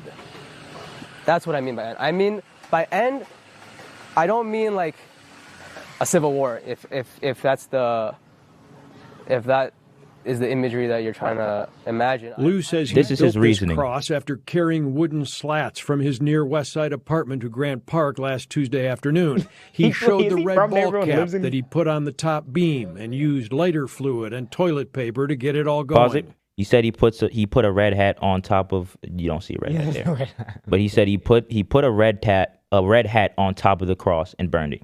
Continue. Yeah. The MAGA hat, the Make America Great Again hat. So that was, yeah, that's what I tied on top. But that's not visible in the one video that was taken by a motorist. Lou says he was protesting what he calls MAGA Christian nationalist supporters and the Trump administration ruling class. We're just scamming people. We're just scamming out of money, right? And I think that's a great reflection of how this country works right now, where money controls everything. Chicago police and the FBI have been trying to identify him ever since, putting out this flyer with pictures of him running away. CPD labeling it an arson. Are you surprised nobody's identified you to this point? And a little bit. What?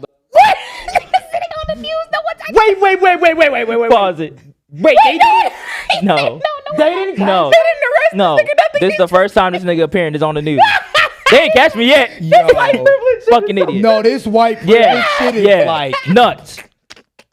If that was a black person, you would have seen like 10 cops behind him. Yo, this nigga It's put real. a burning cross. This is real? and then real. reached out to ABC them and was like, yo, or NBC them and was like, yo, y'all gotta get me on the podcast. Man. Talk about I'm the one who burned the cross, man. Put me on the show. I want to say this first. I wanted to start it with this. Nigga. I wanted to start it with this. The good news is you came a long way.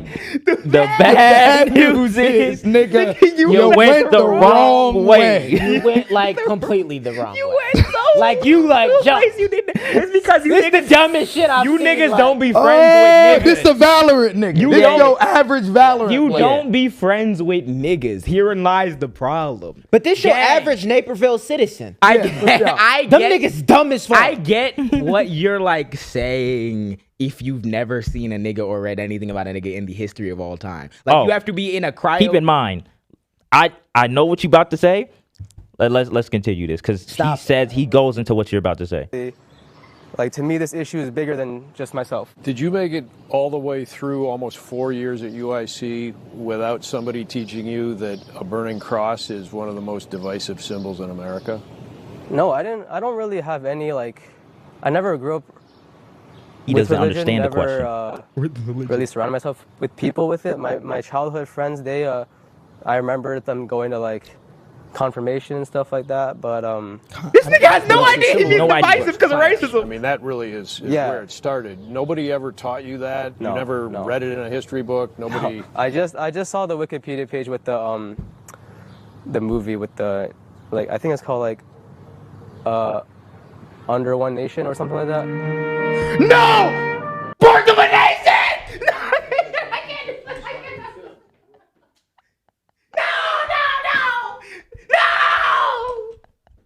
No! There's no way in hell That's a TV. No, this is like a TV show. This did not really happen. It's some Black Mirror. It's some Black Mirror. No one's convincing me that happened. That's not real. I saw. Under one nation. This some Black Mirror shit. No. But like, it's all a big joke. Like, actually, there's no way that you thought this shit was. This is was all legit, a bro. big game. mentioned He's white. No, because bro, you sitting here on the fucking podcast with this. This was a. They would have put 10 in this nigga. They would have, and then they would have charged him with like hate crime. with terror. Stochastic Yeah, some shit. So like, because he said it's about Trump and it's about like. Wait. The nigga, I said it. The nigga saw a Birth of a Nation's Wikipedia, and the just asked him, "You didn't realize it was divisive?" And this dumb nigga think he talking about it's divisive because the religion part of it, not because the Klan was hanging niggas and burning cross. He saw the racist movie that revitalized the Klan, and it revitalized him to put a fucking Klan symbol. This nigga talking like he an artist. This nigga's like imagery. Nigga, you're an idiot. You're fucking. You're not even getting bread. This is not an ignorance. That's a product of like you're dumb and you have a low No, you're IQ. dumb as shit. You just but that's where I bring up like you're so white it hurts. Even if you're not white, you can be white and not be white, guys. Because the thing is, the cultural insensitivities to where you could see the Birth of a Nation on Wikipedia and have no context about it besides, oh, they was burning crosses back then. The motherfucker asked them. Nigga, that's the motherfucker asked him. So you went to university for 4 years. UIC. They didn't teach you about this. They didn't teach you about this in high school, elementary. You like no, I didn't. No. What do you mean no? What do you mean Where'd no? you come from? What do you mean no? Because they definitely told you about that shit in any form of grade level. You went to school in Illinois. You're from like. He just maybe they don't do that in Naperville. Maybe they don't teach it. Maybe I don't know what the fuck going on. It's not even more so like I know they learned it, but like when you in a suburb like that, bro, you won't give no fuck. This nigga thought this was the wokest thing he could have ever done. That was the wokest thing. You're an idiot. You're an idiot. You're like he needs help talking to black people. Yeah, he needs a lot of help. I know his dad is just like shaking his head. Bro. Or your dad might not be in the household. Your dad has no fucking idea. No idea. No idea. They learning about this the same time all of us are learning. They whole fuck it. Yeah. So I mean, I guess inspiration, bro. I never thought we'd have a woke Klan. Like I never thought you'd be able to take inspiration. Like this feel like worse than Jussie Smollett. Like this feel like you like how you get like you got inspiration. You accidentally hate crimed. You accidentally hate crimes to stochastic terrorism. They asked black me like, people should you be charged? They asked me, should you be charged with a hate crime? He's like, no, I don't think this is a hate crime. It's like, I just it means something different. I'm like, yo, you don't get it. You're a fucking idiot. It means something woke Klan, different, nigga. The cool kids club at Vivek. Like what, bro? Like what are you niggas talking about? Bro? Yeah. Shout out, bro. I guess. I guess. I think in the I don't grand, even know what to say. I can't even call him an ally. I don't have nothing to say. That's the most. I can't believe that happened. Yeah. What is his name? I have no clue. I don't even. Don't know, say bro. that nigga name. Don't say that nigga name. Hey, read a book. Just nigga. read it in your head. Hey, read a book, nigga. And I still hope a nigga punch you in your shit for that, because that's the way your lesson has to start. Yeah. Let's move to oh my gosh, this nigga, I can't believe burned the cross and said in Grant yes. Park in the middle of where Birth niggas of a Nation, and I was just like, fuck. I said, let me go to Black liberal stronghold Chicago and put a Klan cross at it. Oh my god, At Grant Park. At Grant Park. The cops killed a dog and a 1-year-old. Cops killed a dog and a 1-year-old. Defund the police. Back days. I think that's all we got. Yeah. And anybody who gone. But that one woman, I think her name's Daraliza. I cannot fuck up her name, but she's running for Congress or something in New York. She had tweets. These progressive niggas be having tweets about defunding the police. Oh, what, the one that said she deleted all them tweets? Yeah, which in my opinion, I don't even think you should. You shouldn't have deleted that shit. Because again, the president's a pedophile. But do you walk back ever saying that you would support less budget for the police? Yes. Don't you know that we have to support? And then they killed a 1-year-old and a dog because they killed a dog of a black woman who was celebrating the Knicks because they did a fucking noise complaint on her. They had a noise complaint on her, and somehow the dog got shot. And I don't know how that's fucking possible. And the cops provided to the media 3 different stories about the dog was charging, the dog was chasing. So we shot the dog aggressively. It was like, mind you, I'm in body armor. I got a fucking Kevlar vest on. And I got a bunch of shit on me. We shot the dog. Fuck the baton. Fuck the hey, can you get your dog? No, the dog was charging, so I put a bullet in it. Did you see the cop? No, it wasn't cop. It was cops. It was like half the department was in their fucking apartment complex. Yep. For a noise complaint. Yep. Noise complaint. We shot the dog. Defund the police. How'd they shoot Yep. 1-year-old? Oh, they shot the 1-year-old. Bro, I want to say the little nigga name, dog. They shot in Mississippi, 1-year-old child in response to a shoplifting call. Cartier Wiley. Dog, I couldn't even look at the fucking 1-year-old picture. Cohen Cartier Wiley. While responding to a shoplifting call Sunday, killing him and critically wounding an adult. In June 14th, Shoplifting call. Shoplifting shooting call. involved Shoplifting officers call. from Senatoba Police Department. Shoplifting call. Cyrus Belton was okay. Did you see what the shoplifting call is? Do you see what she stole? Yeah. Accused of stealing what? Diapers. The Mississippi Department of Public Safety released a statement on June 14th alleging that the shooting happened in response to one of 2 subjects driving in the direction of officers, a la Renee. Diapers. A clip of the cell phone obtained by Fox 13 Memphis shows a car driving away from officers, but it does not appear to show the shooting itself. A photo of the car shows multiple bullet holes in the windshield, including a bullet hole on the passenger side of the front windshield.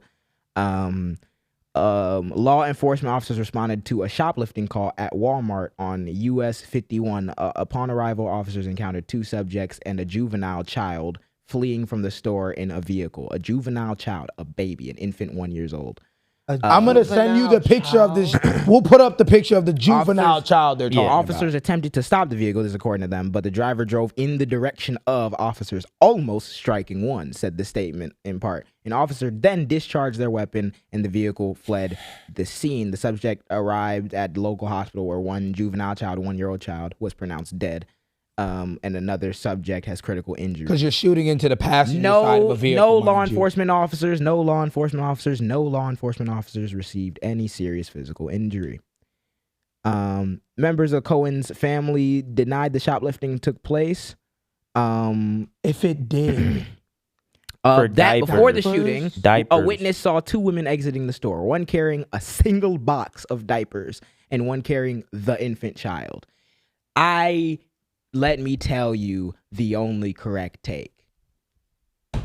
That woman could have been hitting a lick on 5 boxes of diapers for the child that she's holding in their hand. And I want whatever cop decides to shoot that person under jail. I want them in jail for longer than Carmelo Anthony. Yeah. Yep. Yeah. Yep. He You should in jail get for life. 50 years in prison with no possibility of parole for shooting a woman and her child for stealing diapers out of Walmart. You should receive 50. You should use a 25-year minimum. They love to give black people minimum sentences. Yep. Give any nigga a 25-year minimum sentence for shooting an infant over $10.99 in retail value. Stories like this don't even blow up because of how gruesome it is. Yep. You can't even believe it. You can't even stomach what the fuck we just said to you, bro. Cyrus got shot in the back for water bottles that weren't on him. This baby died at 1 year old over because his one mom, box of diapers. Over one box of diapers. It wasn't a bunch of niggas ran in the store. Why is she stealing the diapers? Because the ones who work at Walmart are still on fucking welfare. Bang out. And that's their 3rd job. Because Walmart becomes the billion-dollar corporation it does by paying its workers just enough to fucking survive. Which is why all of them got to steal, finesse food stamps, steal, and do all types of shit to eat. My question is this. The cops are here to serve and protect. Could the cops not have, dog? Could the cops not have tackled him? Tackled her in the most violent circumstances. Yeah. Run after this woman, and that's violence right there. It's tackling them. Yeah. Tackle them. Serve them a warrant. Someone go to their crib. Take a picture of the license plate. Come find them later. Find them. The amount of cameras that are in Walmart. The amount of cameras in Walmart, bro. Let them niggas go and catch them later. The only option was as the car's driving away, shoot into the passenger side of this bitch. Over diaper. Over the fucking diaper. Nobody had the conscious decision. Okay, For a she's in company. the car already. She's about to take off. For a company that makes $1 billion in profit. They're about to take off in the car, right? Nigga, this is some diapers. Let her go. We'll catch up to her. They're not paying you enough. They're not paying you enough. For $20 diapers. You don't get paid enough to have the death of a baby on your conscience for the rest of you. Holy shit! You just killed a baby for diapers. For diapers. And For diapers! And For they're diapers. naming the baby. Like, my shit has A juvenile. been completely killed. What do you mean a juvenile child as a 1-year-old baby? Yo, niggas are really They will bottom try barrel and they of will society, try anything to beef Like, up. oh Defund my the God. fucking cops. Guess what? It's Shot a semantics. baby. It's semantics. Yep. The same way that the Breakfast Club appearance was semantics, and we know what you're trying to get at underneath it.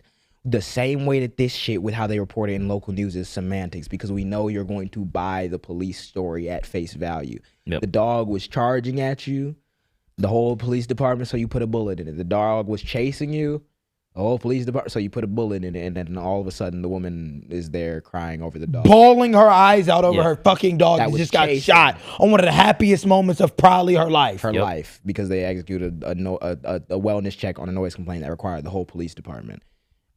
We sniped a child over some diapers, and we're saying it's a juvenile that was driving in the direction of the Why are you even in the way? Why the police? Why do they always put they? Why the police never came out and been like, we fucked up, we did it wrong, we'll discipline them?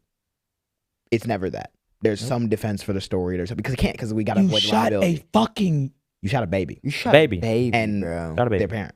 Yo, he needs to be like in jail. You need to be under the jail for longer than any nigga we've seen get a jail sentence yet. This nigga will not get it because qualified immunity. They just put a black man in jail for 45 years because he stole Legos the other day. Yep. 200 Lego sets, and they put him in jail for 45 years, and his cop's gonna get off on whatever it is. Then he's gonna get administrative leave. Then he's gonna get sent to a different department. He's gonna be fine. Yep. And then when he kills another nigga, he's gonna be like, he was traumatized in the field because remember he shot that baby. Yeah. So why is just this get nigga not that under nigga. jail then or out of the force? They just gave that nigga Carmelo 35 years. They just gave that nigga Carmelo 35 years for stabbing a 17-year-old kid Who was trying to fight him? who was trying to fight him with other niggas around him. Put hands on him first. Put hands on him first. In Texas. In Texas. In Texas. So Where did this happen? Stand your ground. that happened in Mississippi. Mississippi. The other one happened in LA. Oh, he's out. Oh, he finna get let out. So yeah, that's the realities that whenever the people and these media outlets that seem to I saw the luncheon lawyer Alicia, she was talking about like the case and everything, and she was taking, and I really appreciate it, she was taking so much issue with like the way that the news is reporting it. And it was about the story with the dog, and it's like the fact that like it's not even matching up, but all of the words are trying to defend the police is that you niggas who are it's not like it's local news as a group of four and they're trying to do the best for the community. It's Sinclair Broadcasting that's conservative leaning and has an agenda to push. So they are pro-police. That's why every single candidate running for local office has to be confronted with what do you think about the police? Do you think we should give them more money? You don't. You just want crime, don't you? It's because they're not honest. It's because they're shooting babies and dogs. Yep. What the fuck are we paying them for? To be an occupying military force shooting babies and dogs. What the fuck are we doing? No training. But we can never do anything about it. Over diapers, you have now ended a baby. I'm gonna keep it a whole beam, bro, because it doesn't happen and it's not happening. For our politicians that are coming into 2027 in Chicago, 2028, years to come, if I don't start hearing defund the police from you niggas, bro, I'm about to stop taking you serious. Yes. Yep. There are too many examples, even in Chicago, of police just bullshitting, killing people, and we let them off every fucking time. You ask people in the deep south side how they feel about police. Nigga, I've seen so many videos of just black kids roaming, just minding their business. CPD pull up to them on bullshit. Hey man, what you doing? Like pressing them. This shit is ridiculous, I'm seeing niggas bro. at Summer Smash get they fucking head knelt on. Yeah. Give a fuck what he's doing. Why do we need 16 people on this nigga? Why are we seeing at the teen takeovers? Why do we need 16 cops on one girl? Because we have a bunch of money. She bruised up, all fucked up, all her hair niggas. fucked up, her face fucked up. Yeah. You like... We have billions of dollars of budget and nothing to do with it besides put military places. Matt, defund them. Bro, reallocate the funds then. Do something. That's what the something. They just, training. That's what they lied, bro. They don't even, bro. I'm seeing a shorty. What was I looking at? It was some Chicago media. I'm seeing shorty. She walked. It was right by where we used to live in the South Loop, right by where the Panera is. Right on that, yeah, I know what you're talking you know what I'm talking about? Yeah. By the Chipotle, by the Dunkin' Donuts, by the Walgreens, all that shit. I'm seeing, they said Shorty walked out her car to go pick up a DoorDash or some shit. And there was a kid in the car, 13-year-old kid in the car. And somebody called the cops on her because the kid not supposed to be in the car. And they have this girl in handcuffs. One handcuff on the woman. They had another like 10 cops, squad cars, all because she wasn't trying to be arrested. We're talking about someone that grabbed a order in the car. It's legal to have your child in the car. They a 13-year-old. It's legal. Pretty sure the AC was on too. Give a fuck if the child was 9. Was she being what? No, she ran into the fucking food place to grab the order and come out. Every we needed 35. Somebody, y'all know the video. I'm gonna show y'all the video. I witnessed nigga, there must have been at least, nigga, the detective was out there. For one woman. Yeah. I saw the wasting other day, taxpayer money. I saw the other day by the Apple store right on Michigan Avenue, like 5-6 cops hopped out on some homeless nigga that was just standing there. He just walked away across the bridge, and then the cops just stood there like, thumbing their ass, talking to locals. Because why are you hopping out to do something to this nigga to get him to move? He just walked down the street and there was no problem. So we just wasted that time and deployment on 6 officers in the middle of... Surely they could be doing something better than just antagonizing. That's all they fucking do. Yeah. So it's no accident that a lot... Then you get hit in your fucking face by a nigga. They say, oh, you put your hands on the cops. Bro, I'm watching them kill babies. Yep. How the fuck am I supposed to do something with that? Yes, nigga. I ain't been in a run-in with the cops in a while, low key. Thank God.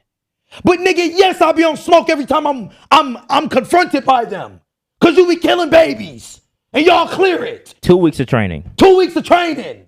And y'all clear it with a fucking badge. They get paid by the same niggas who pay the politicians that don't say stuff about Gaza. So that's why you see every single politician lets it slide in XYZ, because these same police forces do training like with the idea. You're not even like to go after a nigga who's shoplifting on about a diaper and to shoot at the car. Like, you're not even thinking. Like, nigga, and what? You know that you're there's a baby in there and you're shooting at the car. You're not thinking. Do you know how like dangerous that is? Because you have to protect and serve. When people, what are you gonna do? Kill the shoplifter? When people kill the mama, now the baby's in fucking foster care. When people on like the left and they'll say it's like woke, and they'll say that the police are there to like protect and serve private property and private corporations. That's what they mean by that. You took the grave crime of stealing diapers from Walmart so seriously because Walmart has so much more influence than the these normal niggas people think they Batman that for real. You have to go protect the Walmart at all costs, or else we just can't let people just steal the diapers at Walmart. So I got to kill you. And then you gotta look at that's no. So I don't have to kill you. That's where I'm killing your innocent child that doesn't even know what the fuck's happening. Doesn't even know what's happening. He just shit himself. He shit himself. And so mom went to go pick up diapers. She don't got the money for diapers. You want to know why? Economy's fucking terrible. Job because diapers is $35 and gas is $7. And gas is $7. And here's the problem: most niggas wouldn't even like, and that's what's frustrating is niggas on the internet won't even hear us because it's like that lack of empathy. It's like Joe Biden created a shoplifting task force. You try so hard to while be they suffer in silence. On social media to be like, well, why are they shoplifting? Like, you want to seem so morally correct like you for niggas this don't do the fucked same up shit. justice system and law. Yes. Like, they're not fucking open. But let it be a white woman. Let it be a black man, a black officer that shoots and kills a white woman's 1-year-old child. Jesus Christ, they lynched the nigga. Yep. Over with. Over with. Everybody would come out with condolences. You don't even know the fucking story. Nope. Because it don't matter. You don't even know the story. And they're going to bury the story even more. Yep. It shouldn't matter. The humanity of everything should be the first and foremost thing that pops in. But it's just who is afforded it and who's not. In no certain sense would anything like that be justified. But again, that's where you have to question the police job, and that's why it's incumbent on every politician to always be questioning the police's job, because they're here to protect and serve the profits of people who own all the private property. Funny thing is, bro, niggas aren't even saying that, like, bro, for the amount of bad shit that the police has done to black people, the amount of, like, still, like, grace we give with a lot of black people like the police because they want to feel safe. Horrible shit to y'all. All we say is not defund to the point where you niggas can't make money, but defund to the point to where y'all change some shit up. You don't need... Training shouldn't be no 2 weeks. You shouldn't be accepting anybody and everybody off the motherfucking street. And y'all getting motherfuckers who is like not only sociopaths, but people who have no like regulation at all. No they don't control. Offer no therapy to these niggas, bro. They're these supposed niggas to have see the worst of worst every single day. They're supposed to have like therapy, but that depends on your department.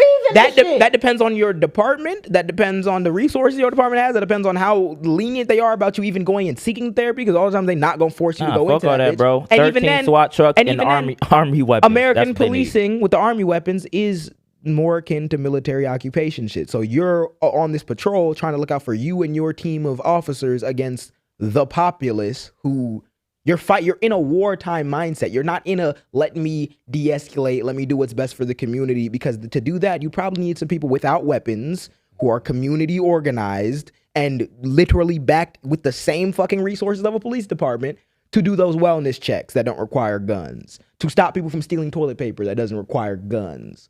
All that other, that's why people say defund it. People lied about it and made it seem like we just take all the way the money and then we have all the cops. Even though there's studies that suggest that when you put more cops on patrol, it does not decrease crime.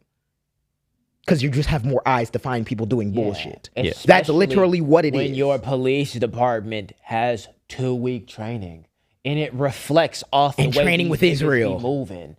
With Israel. So like, yes, there is not a correct answer to there's not a good answer right now to American policing, and every politician acting as though there is on the take, and that's how you'll be treated.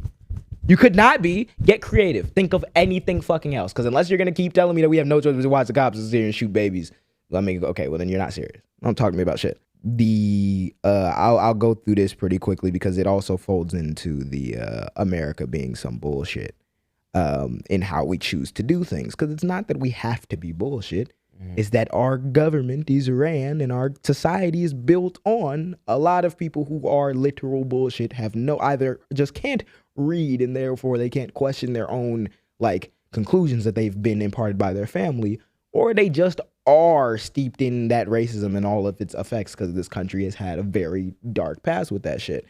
And we like to tell ourselves that it's gone now because it's 2026 and everything's in color and World Cup and blah, blah, blah. But it's been distinct this year for me because we're dealing with all this shit in America and we've seen how they're treating like every other country. Like, for those of y'all who don't know or haven't been watching the World Cup, it's being hosted in America in multiple different American cities.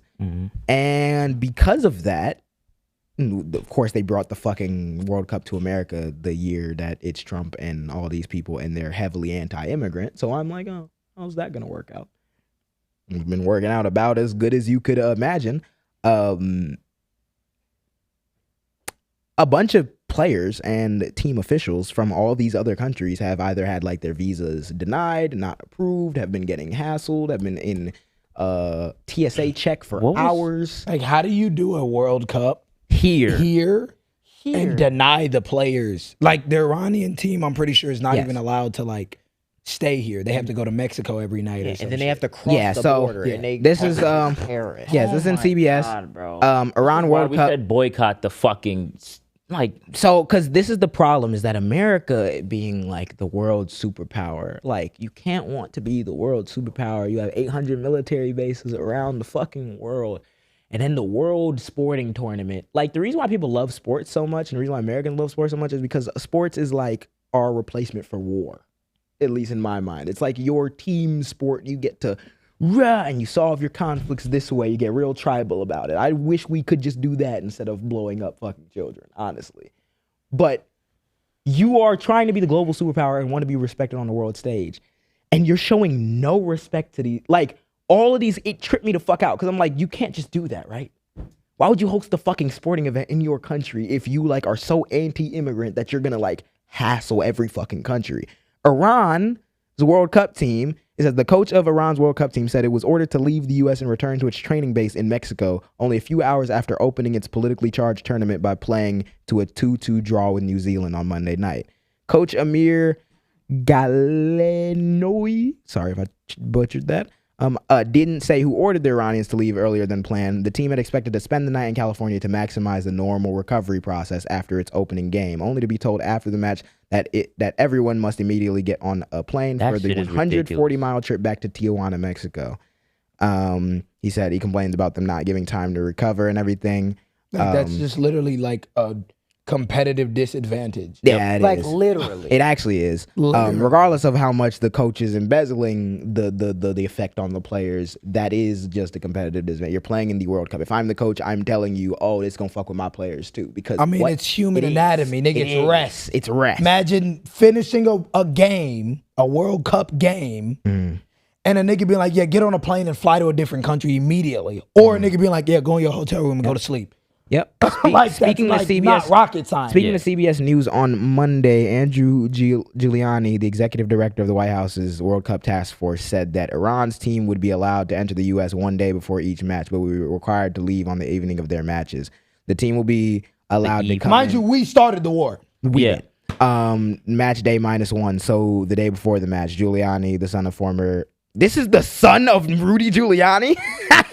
I didn't know that. He's the White House's World Cup director. White House's World Cup director. Sounds right. That nigga's face was melting years ago. They'll be asked to leave the day the match wraps up. So the evening of the match, and they'll be able to do it again in Los Angeles.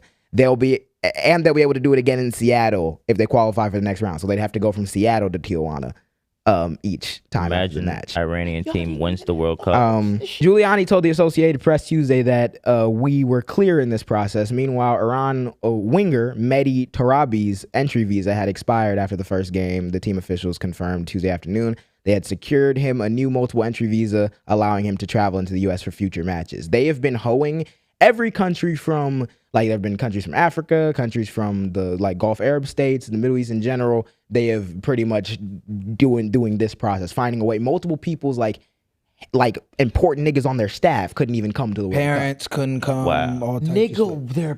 They denied. Yeah. I forgot the player, but they denied his mama visa. Yeah. Oh, you know who the player was?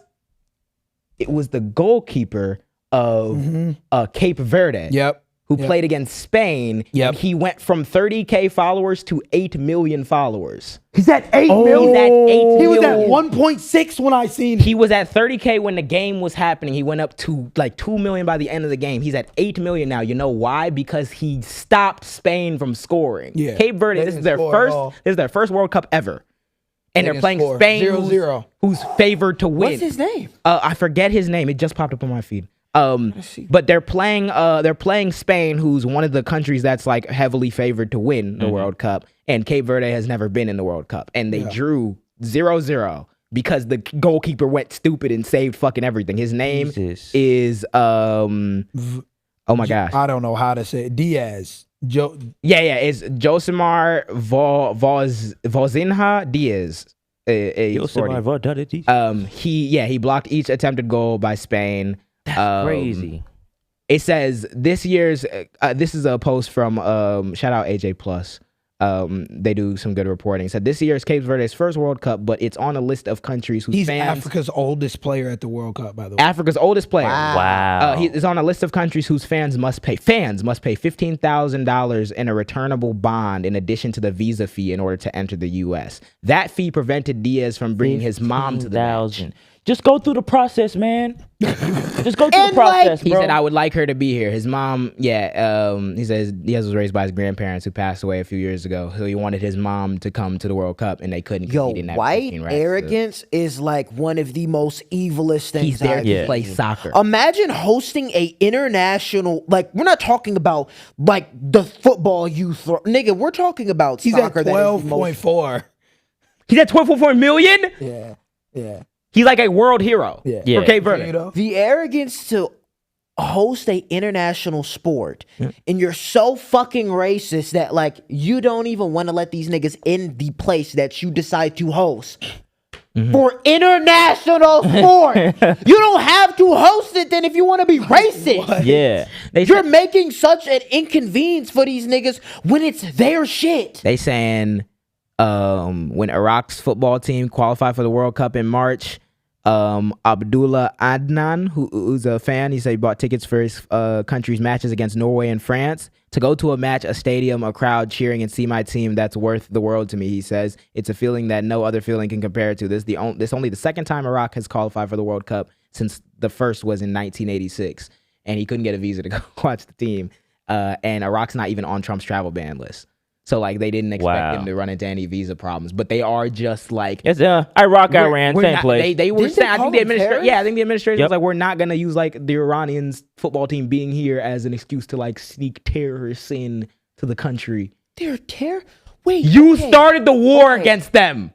We bombed them. Terrorists that are still playing soccer. The terrorists that are here to play soccer. Their family that's here to play soccer.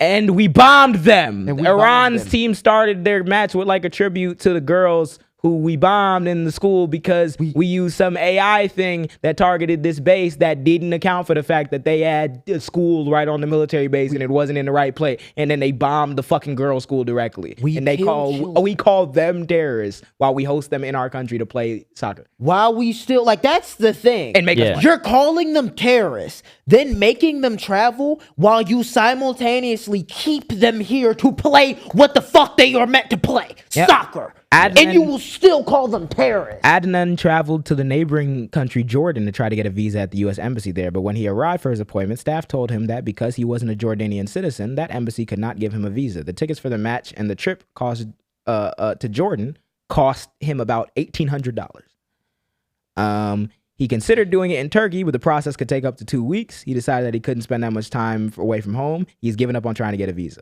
But it's more, what did they do with Haiti? Haiti, they made them switch up their soccer kits because it had an outline of some figures holding their flag and then like some tools because Haiti is the first country to have a successful slave rebellion. And it was against France. And then France put them in generational poverty because they had a slave rebellion. It was like, you got to pay us debts that we don't have for the end of time. Probably went up to that commission. That makes me feel bad. Take it down. They said it was too political. Yeah, too political. But we can't ban. This is my life. But we can ban niggas though, and call them terrorists, and too political.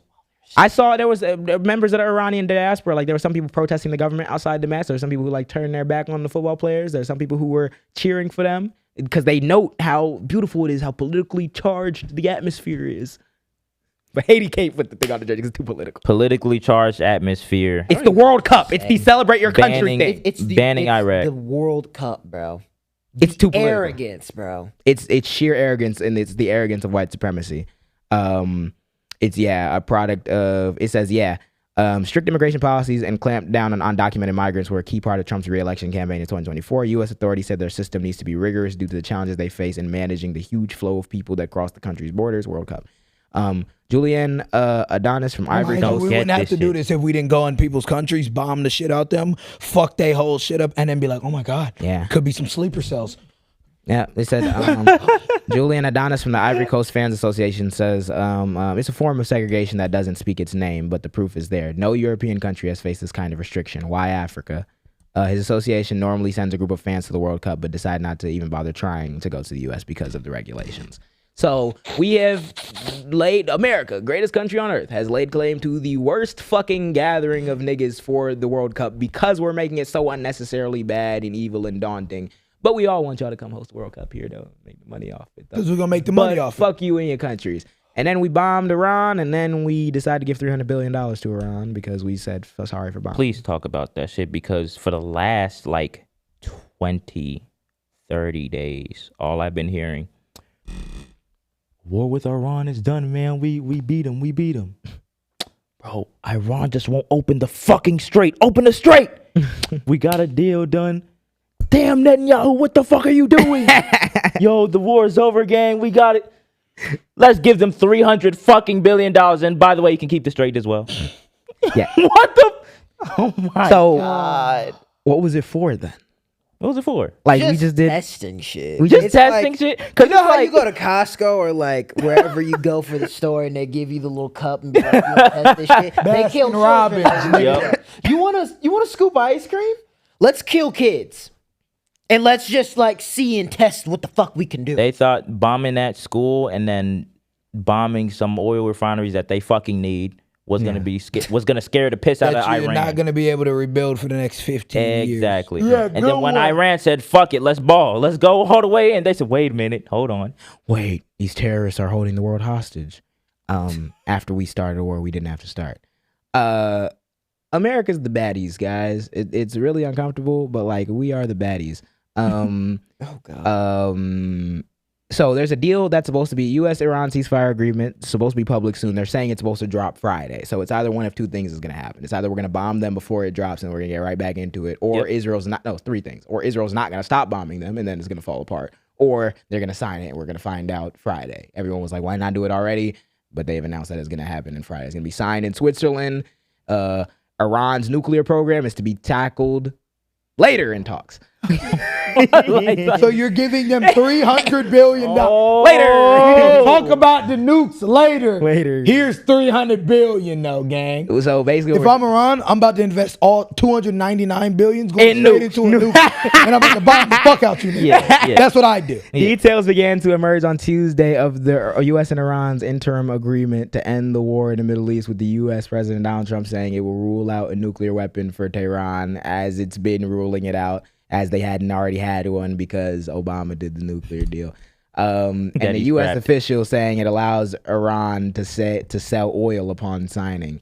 Oh, that was the big thing that we were like sanctioning them for, and now they can sell their oil. Wasn't they already selling to fucking Russia and them anyway? Yeah, but like our sanctions and everything like have it activated at like a discounted rate, and you know they gotta watch it because America, you don't want to piss them off, and that was the whole thing with the Strait of Hormuz. Is that like, okay, well, fuck you niggas, no one's gonna get their oil now. Well, they can resume selling oil.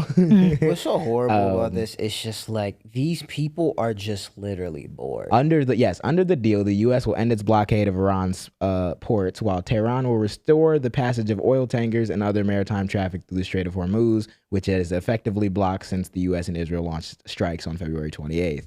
The U.S. president said the agreement states clearly that Tehran will not have a nuclear weapon and that the full text would be made public in a formal setting in a few days. Iran has long said it will not develop a nuclear weapon and that its nuclear program is for peaceful purposes only. Trump has given shifting rationales for attacking Iran, but appears to have achieved a little of what he has said he has wanted. It appears to achieve little of what he said he has wanted. Iran's theocratic government is still in place. Its ballistic missile program has not been dismantled, and it has not ended its support for the anti-Israel militias. So you killed the nigga mama, the nigga dad, the nigga sons, and it's still the government. He said that we're dealing with rational people now. The rational people is the nigga who they killed, the wife, the son, the father. Yes, the other nigga's last name is still Khomeini. Yes, it's the nigga's son. And he said, well, you know, we did it. Regime change. He's stable now. This nigga's lost his entire family. He's not stable.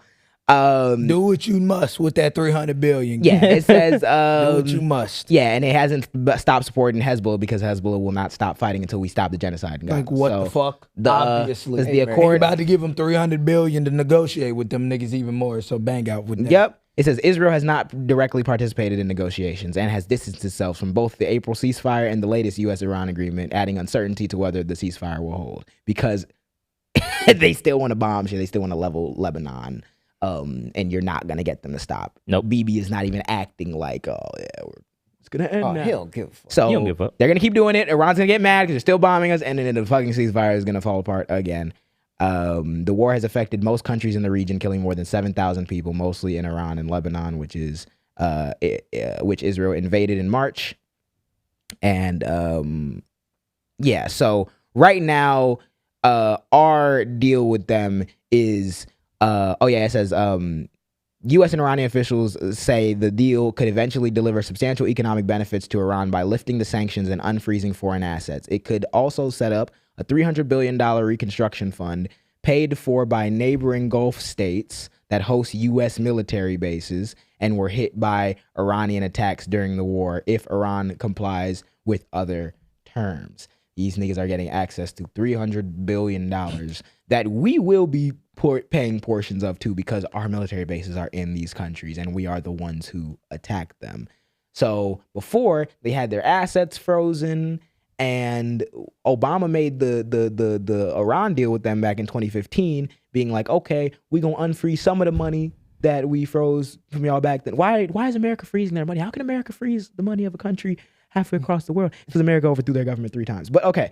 We're gonna unfreeze some of your assets. All you gotta do is have these international inspectors come in, check your nukes, make sure you're not enriching your uranium too high, and we can continue like being in peace negotiations. They said yes. Trump came in, he ripped it up. They started enriching their uranium. Now he's like, well, they're gonna get a nuke and we gotta do something about it. And let's bomb them and get rid of their nuclear stockpile. We got rid of it, but they still are trying to get a nuke, and this agreement's gonna tell them they can never have a nuke again. Also $300 billion, because my bad, we fucked. Wait, no. Don't you remember even before that? They carried out this elaborate plan where they fly the B-52 bomber over and dropped the bunker buster and destroyed their whole plans. We got them, man. They ain't gonna build no more nukes. Damn, they got the nukes again, bro. We gotta invade them now. Because they said they didn't know where the fuck they were. They hit air, nigga. They hit ground and air, nigga. What were you doing? It's throwing the shit? It's weapons You're of just mass bombing. destruction. This is the people working. It's weapons of mass destruction. The real reason why we're there is, yes, these are people. You don't even know where it's. Did they know the second time? Fuck no. Oh no, there's no bombs. There's no nuke. They've never had it. Like for 40 years, BB's been like they gonna get a nuke next week. They don't want to do it. They can't do it. They would have did it. The reason why you don't think they would have deployed after you killed the nigga whole family? Yeah, they would have pressed that button immediately. They don't got the shit, on bro. somebody's base. Like, you know how they don't they hide their children, like you said. You know the person they killed? You know the person they killed? The person they killed, the Ayatollah, the one who did do human rights violations. He issued like a religious like creed against nuclear weapons. That's why they didn't do. They've only been using their uranium. They hide their bombs before they in the killed desert, that nigga. Alan, they hide their bombs in the desert. They cover it up with dirt so you can't. By the way, Israel has. They don't have no type of silo that opens like. By the way, and no, they cover it with dirt, and then when it shoots out, that's it. They like. That's it. There's no and they be hitting motherfuckers too. Yeah. By the way, Israel has nukes. They don't admit to it. So. Even though we know that they weren't supposed to have it either. Yes, they weren't supposed to have it. They're not supposed to have any by international law, and they don't admit. They don't answer the question when you ask the officials. They don't answer the question because they talk around it the same way we do, because it doesn't matter. And we ain't gonna say shit because they got on video Trump fucking a child. Can we allegedly? Can we take a quick look at what the vice president had to say about this new JD? fangled? I haven't heard from that nigga. Where's he been at, man? This newfangled peace deal. Like how they did Kamala. Where he at, man? Oh, this nigga hideous. The Iranians are saying that they're going to have access to a $300 billion reconstruction fund. True or false? Well, Ed, that's the sort of thing they could have access to, funded by the Gulf Coast Coalition, so long as they honor their end of the obligation. I think that one of the things you're going to see, Ed, and people have to be skeptical of this, is that the hardliners in the Iranian system will overemphasize the benefits that Iran gets while underemphasizing all the things that they have to concede and all the things they have to provide in order to get these benefits. So we absolutely are open to the Gulf Coast countries investing in the reconstruction of Iran, but only if Iran ends their nuclear program, ends their enriched stockpile of material, and is really open to an inspections and enforcement regime that gives the American people confidence they're never going to have a nuclear weapon. So I think that. Did Obama not do this without $300 billion, JD Vance? No, they could have access to it if they give up their nukes and then they let us inspect them and then they say that they're not going to make nukes again. wait. So and then they let the oil go through the Strait of Hormuz. Wait. Exactly what happened. The setup Obama had exactly. Except for $300 billion. This is my problem. This is one of the main problems that I have with this administration. They love to destroy whatever the fuck Obama did, ignite a fire, and then put the bitch out, be like, oh yeah, we did, man. We got it. What it is. Yeah, that's literally what it is. That's literally the deal without the $300 billion. It's $300 billion to do the same fucking shit they was doing 8 years ago. We're still talking about this. Oh my God. Like, this is like, y'all like, you can't, like, imagine attacking. These niggas attack these niggas multiple times, and then you're still on here saying, "Well, shit." He was getting fucked up by Whoopi them. and Whoopi Goldberg. Nah, yeah, her Whoopi them and Susan them. What she say? They was frying that nigga on like they was talking about immigration and shit. He was just dodging the question. Yeah, of course. That's all he does. They asked the nigga. They was like, wait, so like, and I think it was Jake Tapper. He was like, wait, so if these people are like crazy religious fundamentalists, and they have a military and they have the nukes that they still won't get up, like, what's to make you say that they won't just shut down the Strait of Hormuz again? And he's like, well, they have to concede a lot. We have to focus on what they have to concede. What they have to concede is going back to letting the Strait of Hormuz open, except for they get more bread from it now because they can sell their oil and we have sanctions lifted. We just bombed these niggas and gave them more money. So we're the most crazy as fuck. Have you seen JD Vance's mama? No.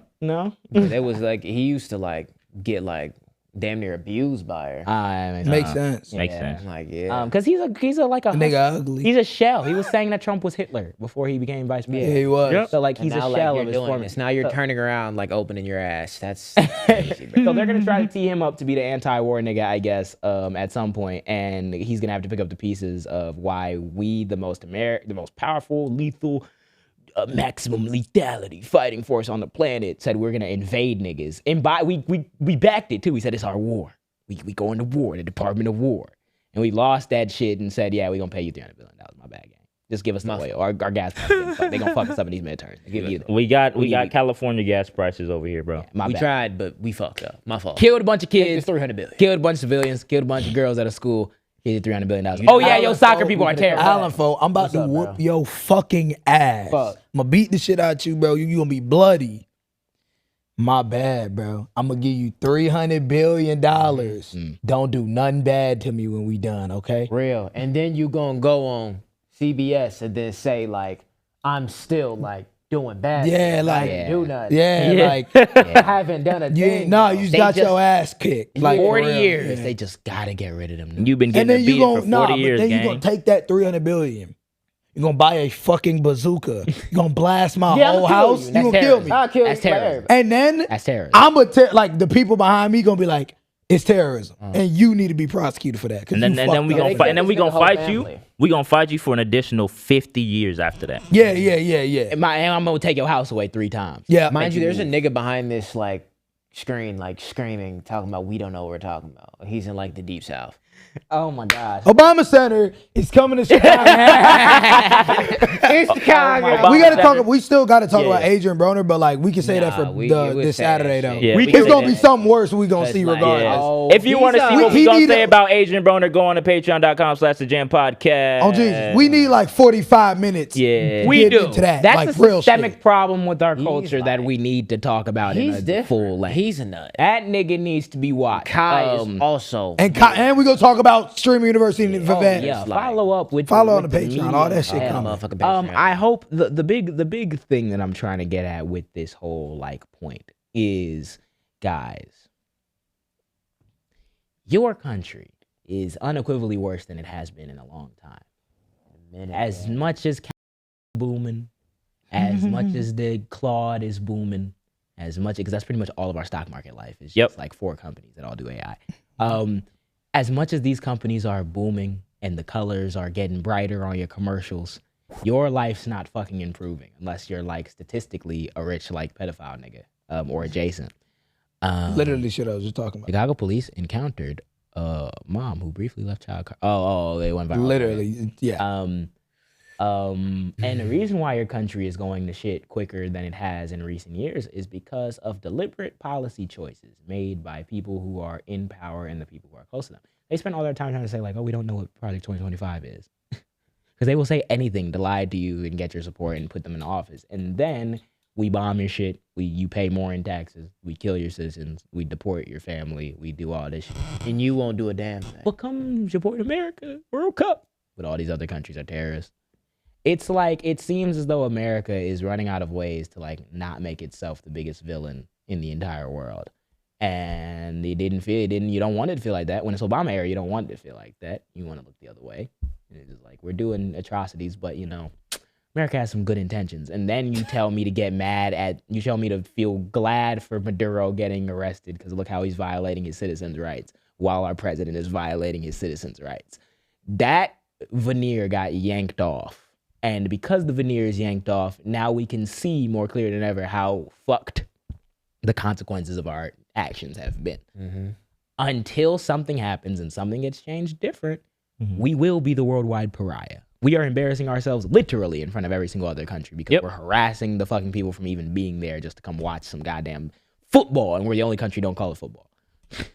Like, this whole American exceptionalism empire thing, it only is as far as how much people are bought into it. Yeah. And no one even feels good to say they're American right now.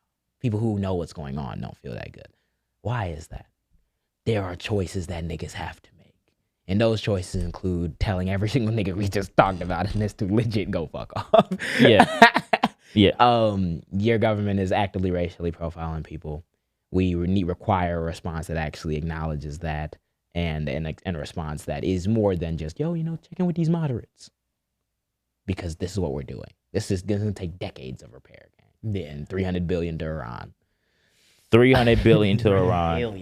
Oh my God. I do want to say this real quick.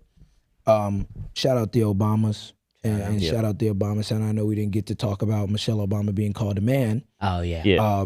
But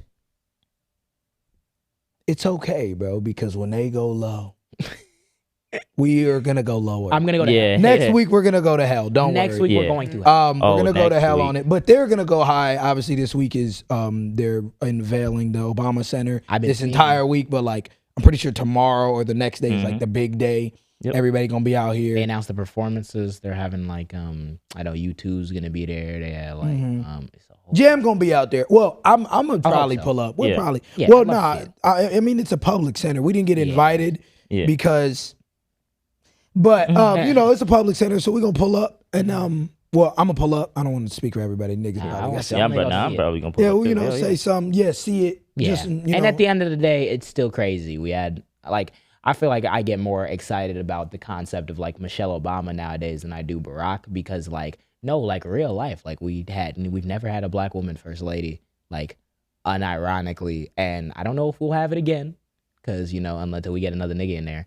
The way they be going, but the way that they have dragged her in particular through the media, it's no, this is not actively I'm trying to equivocate, or even Obama, because Obama was half white. There's a full black woman from Chicago who was in that office. It obviously means a lot to the surrounding community, and I seen how much it meant to her. She was wearing a skirt thing with a picture of her mom, I think. I saw that. I did see that. They unveiled the portrait of them too. That was really I wish I knew the name. It was just I'm pretty sure she's. I don't want to butcher. I think she's African though, but she had a dope ass multimedia art portrait of them too. It's dope as fuck. So shout out them. Shout out everything they doing and shit like that. Hell yeah. So we're gonna bring you more content obviously in the coming week. Get to some of the stuff that we weren't able to get to here, but we appreciate the love and support anyway. I hope you enjoyed this episode. Please comment, share, subscribe, all the good shit. Follow us on all of our individual platforms as well. JWMJ. What you on, Matt? By Alan Arnold. Oh my God. Ooh. Wait. Name change. Say it again. Changed by Alan Arnold. Ooh. What's coming? What's coming, man? We'll see. You don't know me. You know what I mean? Oh my God. It's a new generation coming, man. They be the artists. Of course. And thank you guys for joining us this week. Please have an awesome day now wherever you are and pay attention to what's happening around you at all times. Thank you for watching this long. If you haven't already, subscribe. What is you doing? What is you doing? What are you doing? You think we just sitting here doing it for nothing? You think you're gonna sit here and not need to like I know you're not subscribed. Click it. Cool.